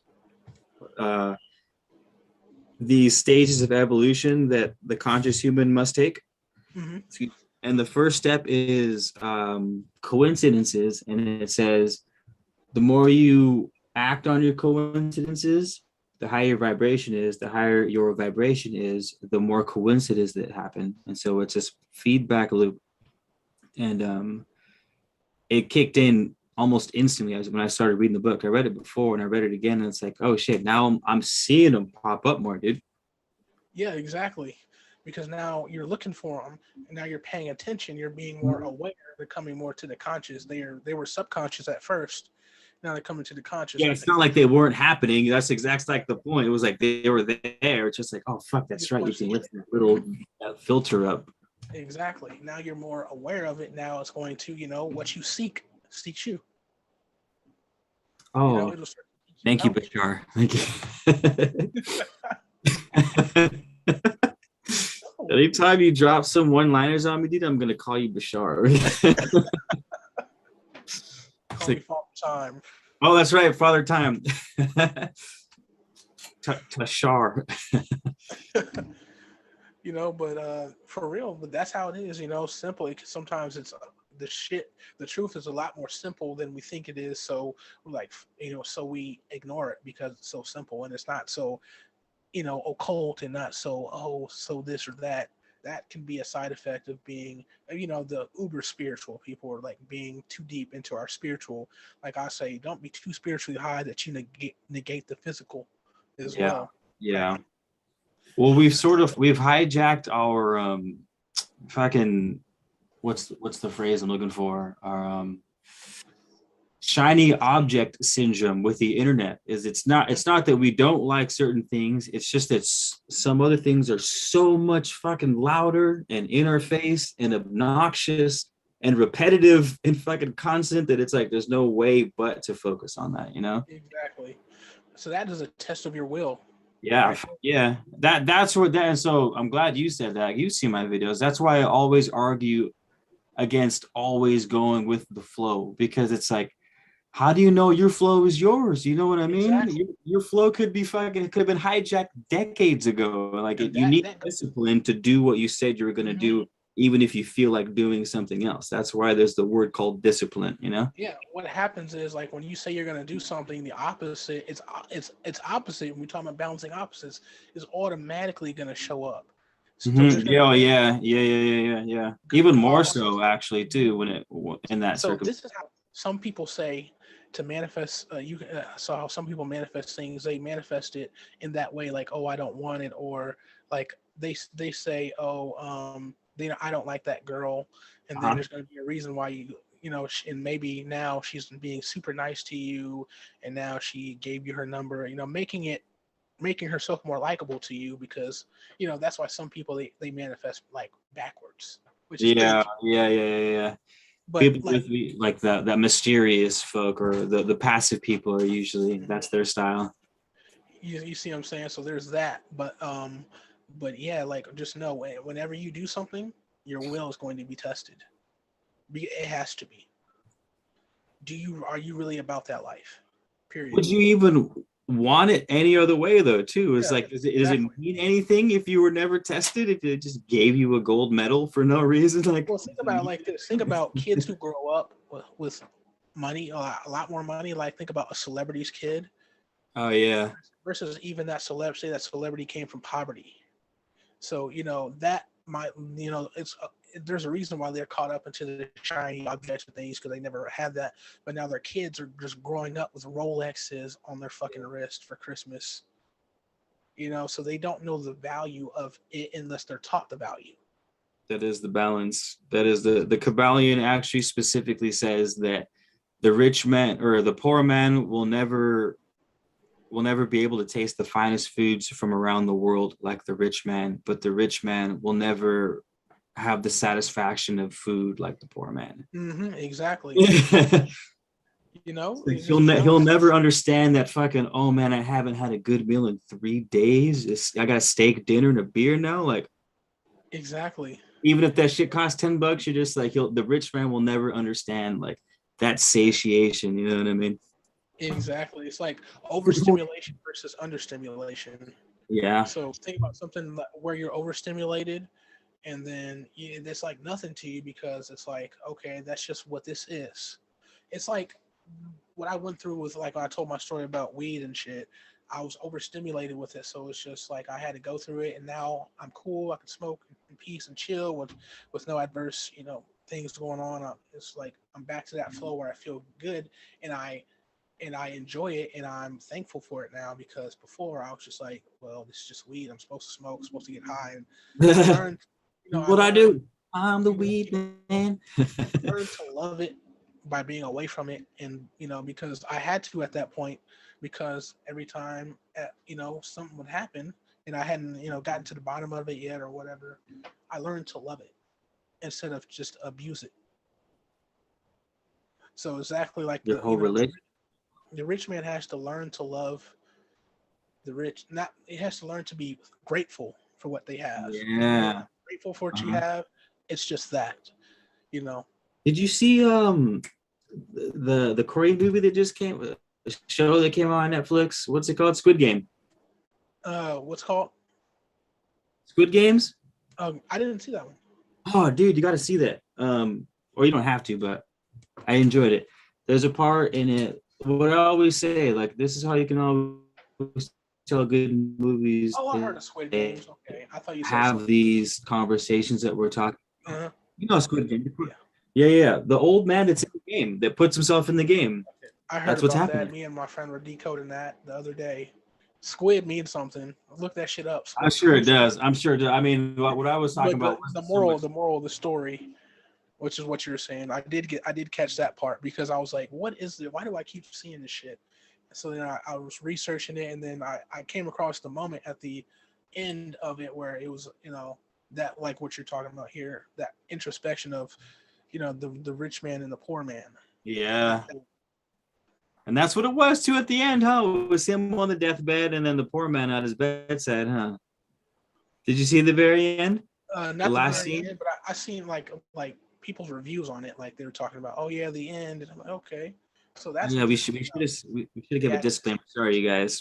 Disclaimer. I'm about to give away the ending. The ending is the old rich man dying on his deathbed and the young poor man at his bedside finding out that he's like, what? You were fucking running this whole thing? And they make a bet on whether they'll save the dude on the floor or not. He's like, I'll let you live if I can, if this guy dies, and he loses the bet. But with all his money, he couldn't buy his youth. He couldn't buy his health. He was dying of diabetes. He had no skin in the game anymore, dude. That's like the balance is you have no skin in the game. They're sending a message. Exactly. It's like, what is real wealth? What is wealth really? Because it's many things. It's beyond what we believe it to be. It's more than just money. I believe the wealth starts with health. Things like that, or things of that. Because that grounds us into this reality. It does. And then we can go from there. Because if you're, it don't matter how you can be a billionaire like that guy. You can be if you're fucked up in the game, physically and mentally. You're not going to matter how much money you're going to be spending on your money to try to get well. But really, if you had some gratitude, the power of gratitude is. I'm trying to tell you, like, if you just get everybody should get themselves a journal. And I use my journal for many different things. There's one thing I want to go over in quantum and hyper sigils that I use my journal for, but it's really what you're doing is you just want to just write shit down. You can write a short story of why you're grateful. And things hyper sigil. And show it to people and put it on a blog post. Just like say you want to manifest a certain type of lifestyle, write a short story and do a blog. Get yourself a blog and start writing short stories of how you want your life to be. All right, I'm going to write a short story of how I want to transfer to Avatar world and fly on dragon horses, dude, across go ahead, the sky. Try it. Will it work that? Will it work that way? Try and see what happens. I'll let you know. I want to know your results. It's all about the practice. I'll let you know. I'll just be in your dream space, like, Alchemy, what up, dude? Let's go. We gotta go now. Don't go to the light. Getting the knowledge, reading the books, but also putting what these books are saying into practice. Because then what do we have them for if we're not practicing? To grounding the shit. And that's earth energy, earth, water. This society is really based off of fire and air, with all these movements and shit, all different types of shit. It's all fire and air language. That's how that's the magic that's going on right now. Is running through the air signs and the fire signs. And it lacks earth and water, and those are the two elements that go back to the universe. The universal elements are earth and water, mainly water, because water is in everything. Water is in the air. You can find water in air. Water, if you dig deep enough in the earth, you'll find water. And fire was created from all three of those elements. So then there's that.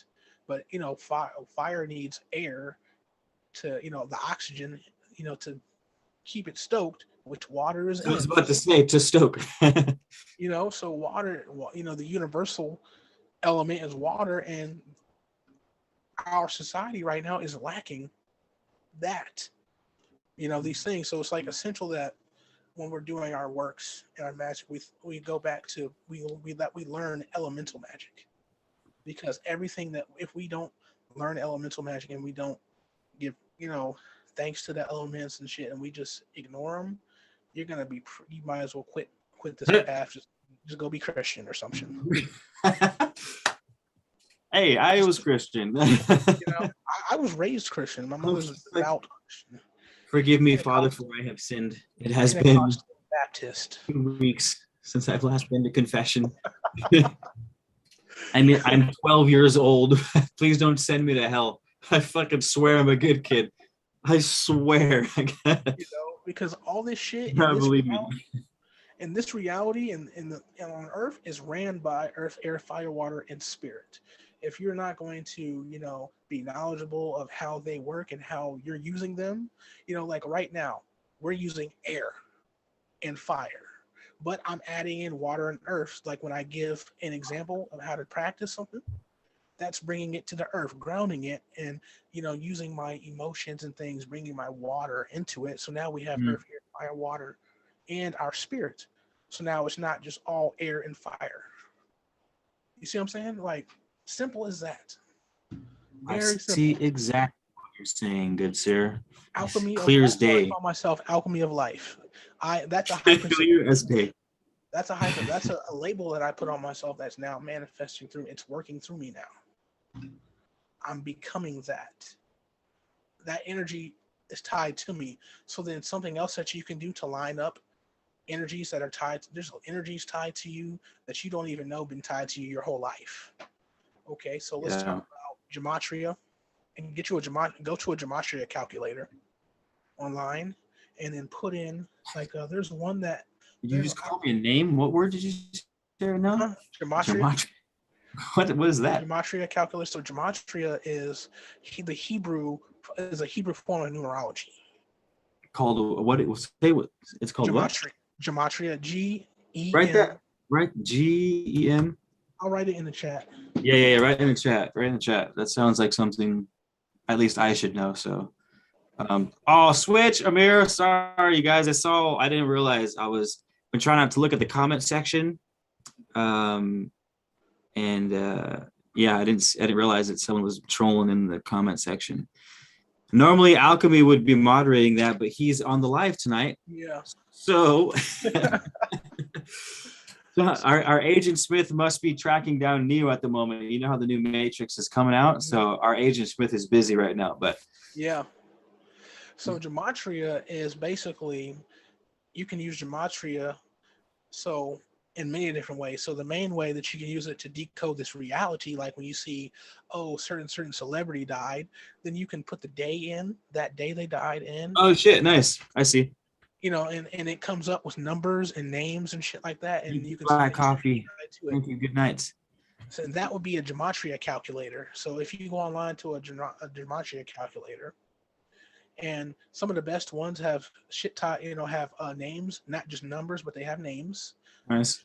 So this can be also why you're seeing 22 or 33. So me and my friend, what we did the other day is we took our family nicknames, and we put them into a gematria calculator, and it came up with numbers that we've been seeing this whole time, and it also came up with certain type of names tied to it, and we're like, that's why I'm connected to this person. I knew it, or that's why this is happening, because there's certain frequencies tied to that energy, that nickname. Yeah. So you can line your energy up even more through gematria.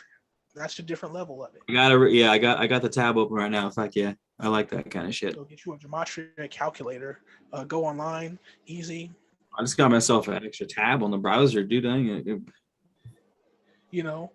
And basically you put your name in. Boom, you can get your name, your middle name, your last name, and all your family names, and then you can just when you put them in one by one, you can start to see why certain things have been manifesting in your life how they are. Because remember, your nickname, okay, you never chose that, but your nickname is also a created entity, a deity that's been tied to you. It has it has attributes, because remember, you got that nickname based upon doing a certain type of things or being a certain type of way. So that's fucking mythology. Yeah, right yeah. Acting out in life. I know, that's dope. Everything is everything. That's dope. Everything's everything. I do everything. Bobby Hemming always says everything is everything, and this shit is over with. You know, what's that dude's name? He sings it. You know him by a different song, but this song I'm thinking of is called Everything. Who sings this song? Oh, he's a dude who sings. Da-da. Who's the Dede dude? Masigo. It's got this song called Everything. Oh, dude, it's fucking fire. He basically just sings a song about how he does everything, and it's like my anthem, basically. I found the troll, had to block him. Oh, you dig into the comments right now? Yeah, I was, since you're doing that, so I was just like, huh.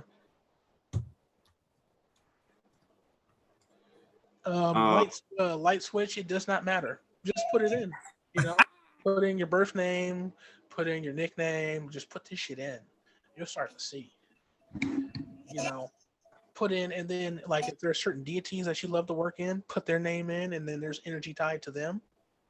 Because you'll have certain things that are tied to you and you don't even know, but they've been manifesting in your life this whole fucking time. And it's just a bigger piece of how to know how to know you.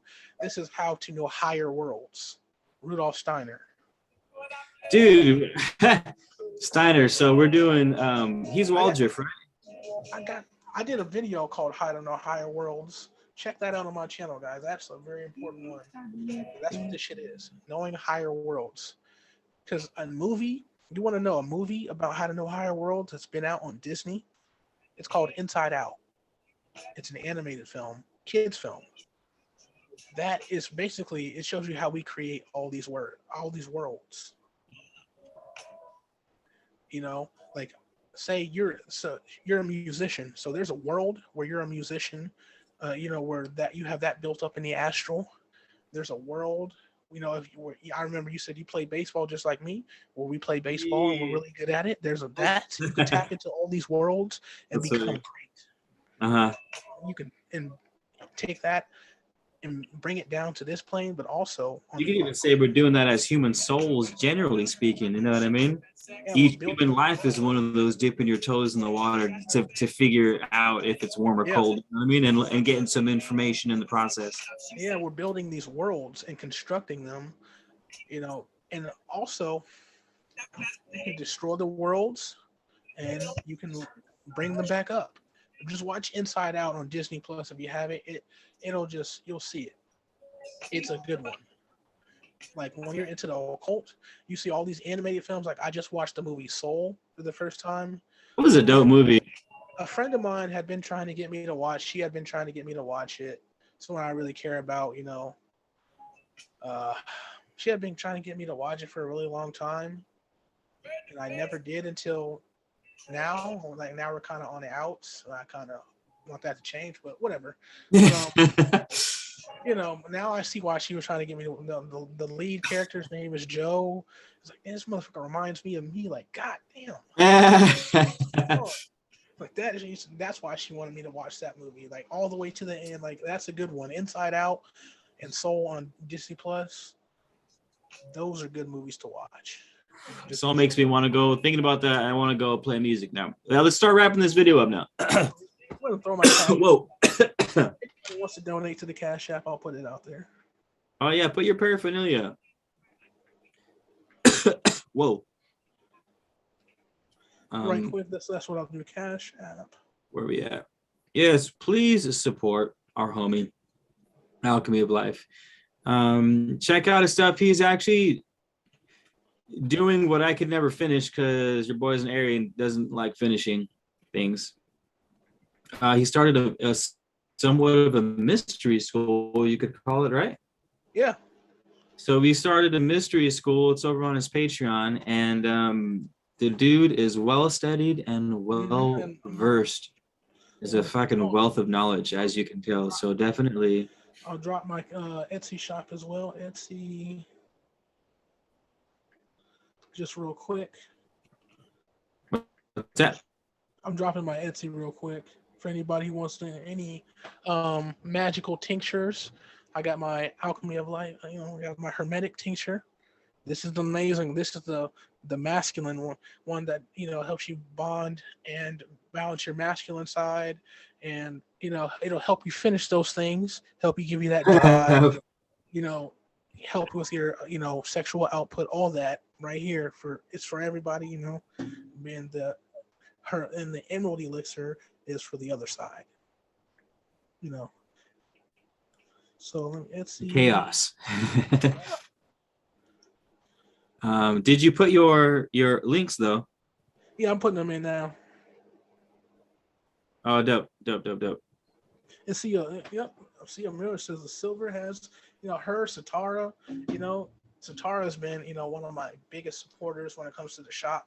So she can tell you she's purchased a lot. You know, sea moss, elderberry, silver, all tons of shit. You know, so it's left really nice reviews too. So wrap up, guys. So yo, wait, while we're still on that thread, I just got my final ingredient for some smokes I'm gonna have up on the Etsy shop. Some herbal smokes, some regular like mugwort. Yeah, dude, I got Mullen that finally got here. I had Mullen, and then I ordered lotus petals, and I harvested the mugwort, but it's Californian mugwort, not the traditional mugwort. But I swear the Californian shit's like 4 times as potent. And then what else did I? And then I harvested white sage from the mountains, and I'm gonna do a dope little herbal blend, man. I'm fucking super stoked. Finally gonna. Hell yeah. Yeah, I will. I like little smoke blends like that. Like I've smoked blue. Yeah, nice. Wild lettuce is great for pain. You smoke wild lettuce? Yeah, wild lettuce. I got holy shit! But yeah. Like that's right. I was thinking of watercress. You know, I was thinking of miner's lettuce. Wild lettuce is actually like it's very common in the yard. You'll see it like those little Oh, they look like weed. They like dandelions like to grow I out. was gonna say they almost look like Yeah, dandelions. They almost like that kind of thing. Like they're a like little more flat, like they hug the ground a little yeah, more. yeah. Yeah, They that was a late bloomer to the wild lettuce, dude, but that shit's fire. for real. I'm telling you, it is amazing. And it's not an opioid, right? Yeah, it's not. It's not at all. It's not like it's its own completely Mhm. independent, unique compound that acts just like it, basically. Yeah, they call it nature's morphine for a reason. Yeah. Like when you do it, there's ways to make it. Like people do it in a crock pot where they distill it down into, uh, it's a process. You have to watch it. It's a process. I Where they know get I it should. I've been meaning to. I've been meaning the to. most potent form. It's like they blend it up and then put it in the crock pot and it'll distill down. And then they'll do some more things and then they make a tincture out of it. And it's like that's the most potent form. Or you Yeah. can just smoke it, dry it up, and it won't be as potent as that, but it'll still do it. I believe so. Wait. Just describe in detail what wild lettuce is, because a lot of people might not know what exactly it is we're talking about and how common it is. Very, very common. You'll probably see it out in your yard. You'll probably mow over it and shit every time we mow. But wild lettuce, from what I know and the research that I've done, is it's just an herb that it's great for pain. It Great, secretes a great for white relax. Yeah, resin that great you for can get. relaxing. Yeah. It alleviates aches and pains to the body. From what I know, so I picked some up and said, hey, let me smoke some of this shit. You know, get you a book on herbs. Rosemary Gladstar had a Gets great you book. a book on herbs. I got That's a Rosemary t-shirt if I've ever heard one. Gladstar. Hey, Saying, get you a book on herbs. All right. get Thanks, into the man. study, Copy. study these things, get into the study, get into the field, get into the practice and the study. I don't think I'm definitely not mixing borax in the smokes, y'all. Definitely don't know how. Although borax is a mineral, it's not a synthetic mineral. Borax is actually sodium borate that's mined from the earth, so it's not like borax isn't something created in a lab. However, definitely don't know what happened if you would light it on fire and happen to inhale it. But I am going to put a whole bunch of other dank herbs inside that thing, and I'm super stoked on it. Oh, Damiano light switch. No, I haven't. My favorite mixture with cannabis has probably been tobacco. I think might be my favorite cannabis mix. I'm smoking blunt so much because. So imagine if you get you some real homegrown tobacco that has everything I did. I did just that. A real Canadian spliff.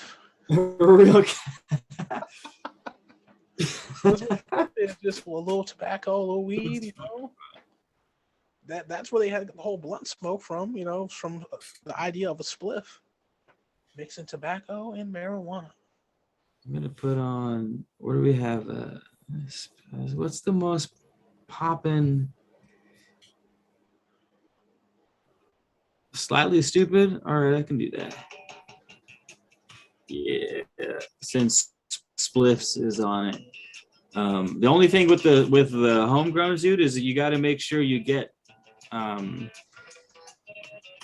like a Caribbean variety of the tobacco. Otherwise, the nicotine is fucking stupid high. It's like 9%. So higher if you grow a really good dank one, it could be like 12%. Cigarettes are 3%. What would 9% tobacco do to us? Like, would it fuck you up or like? Well, that's what they use for the snuff. Are you familiar with snuff in the ceremonies and stuff like that? That's what the hape is. That shit. So it's just, then they blow that straight up your nostrils. Oh shit.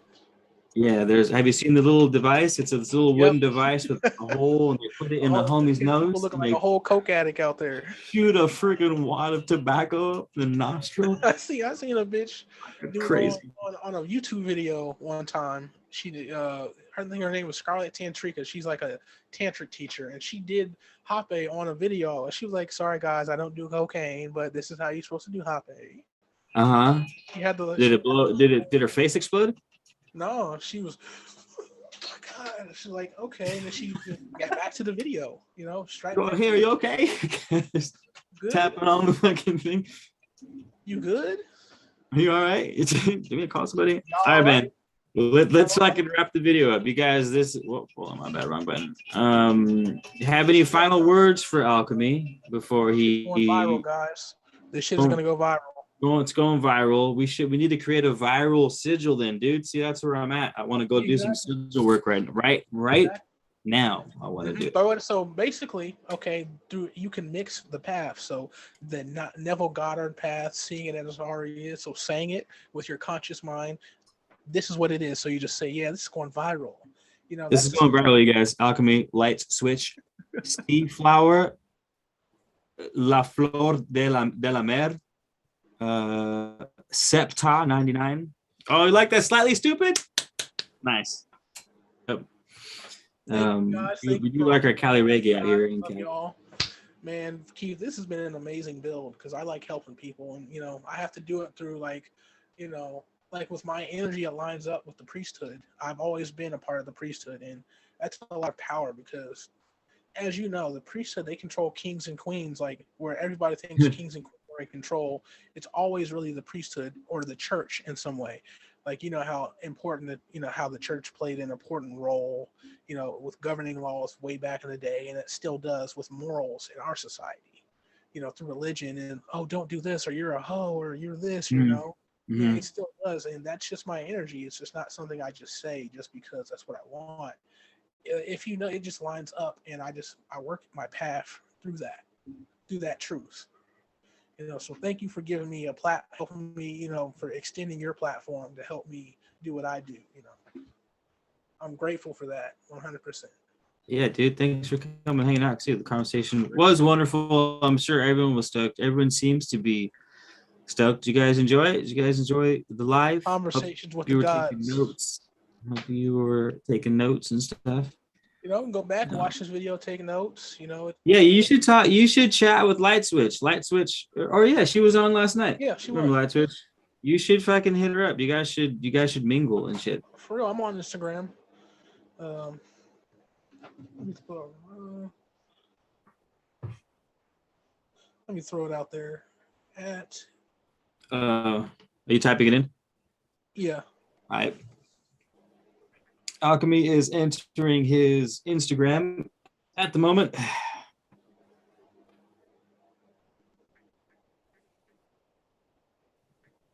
Oh, dude, my fucking dreads are getting long. For real. Get the antennas growing out.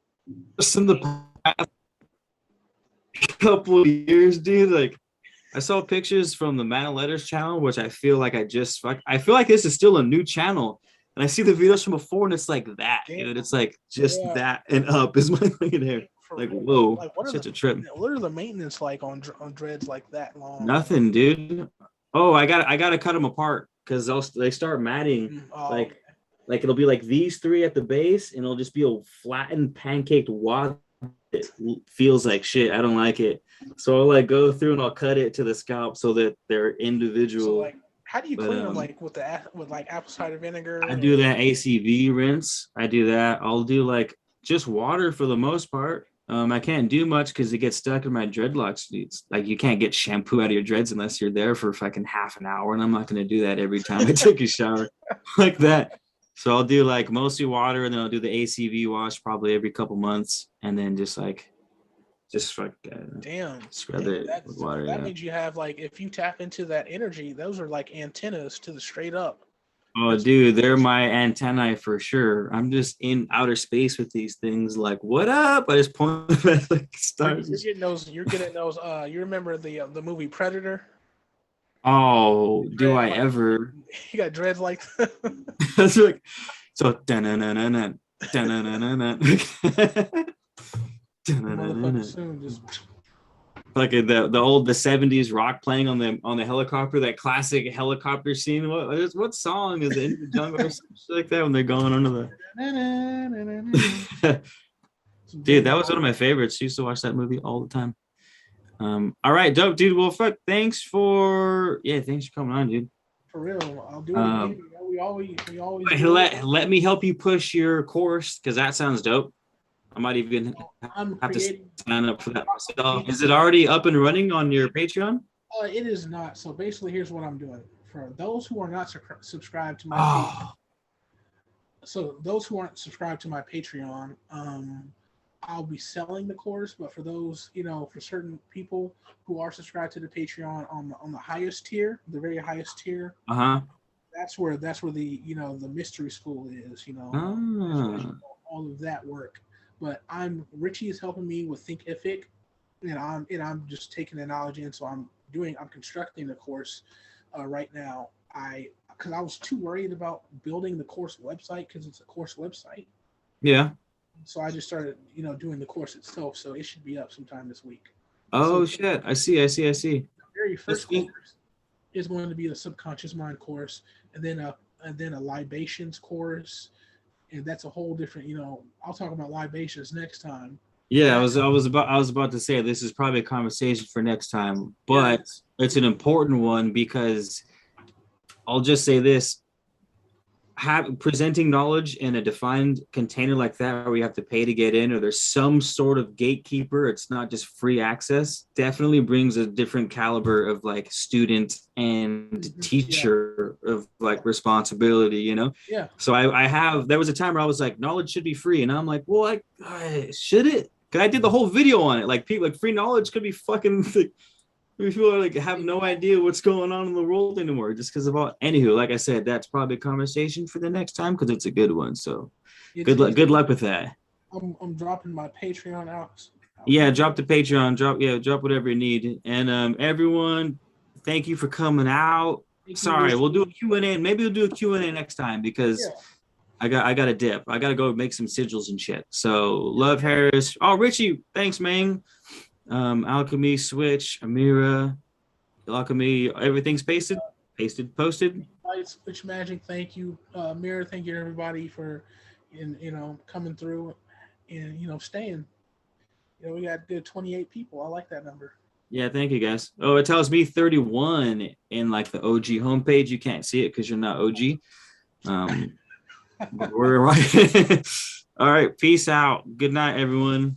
I'm gonna hang up the live and then I'll hang up the Zoom after that. All right, Alchemy. Cool. All right, peace out, everybody. Peace.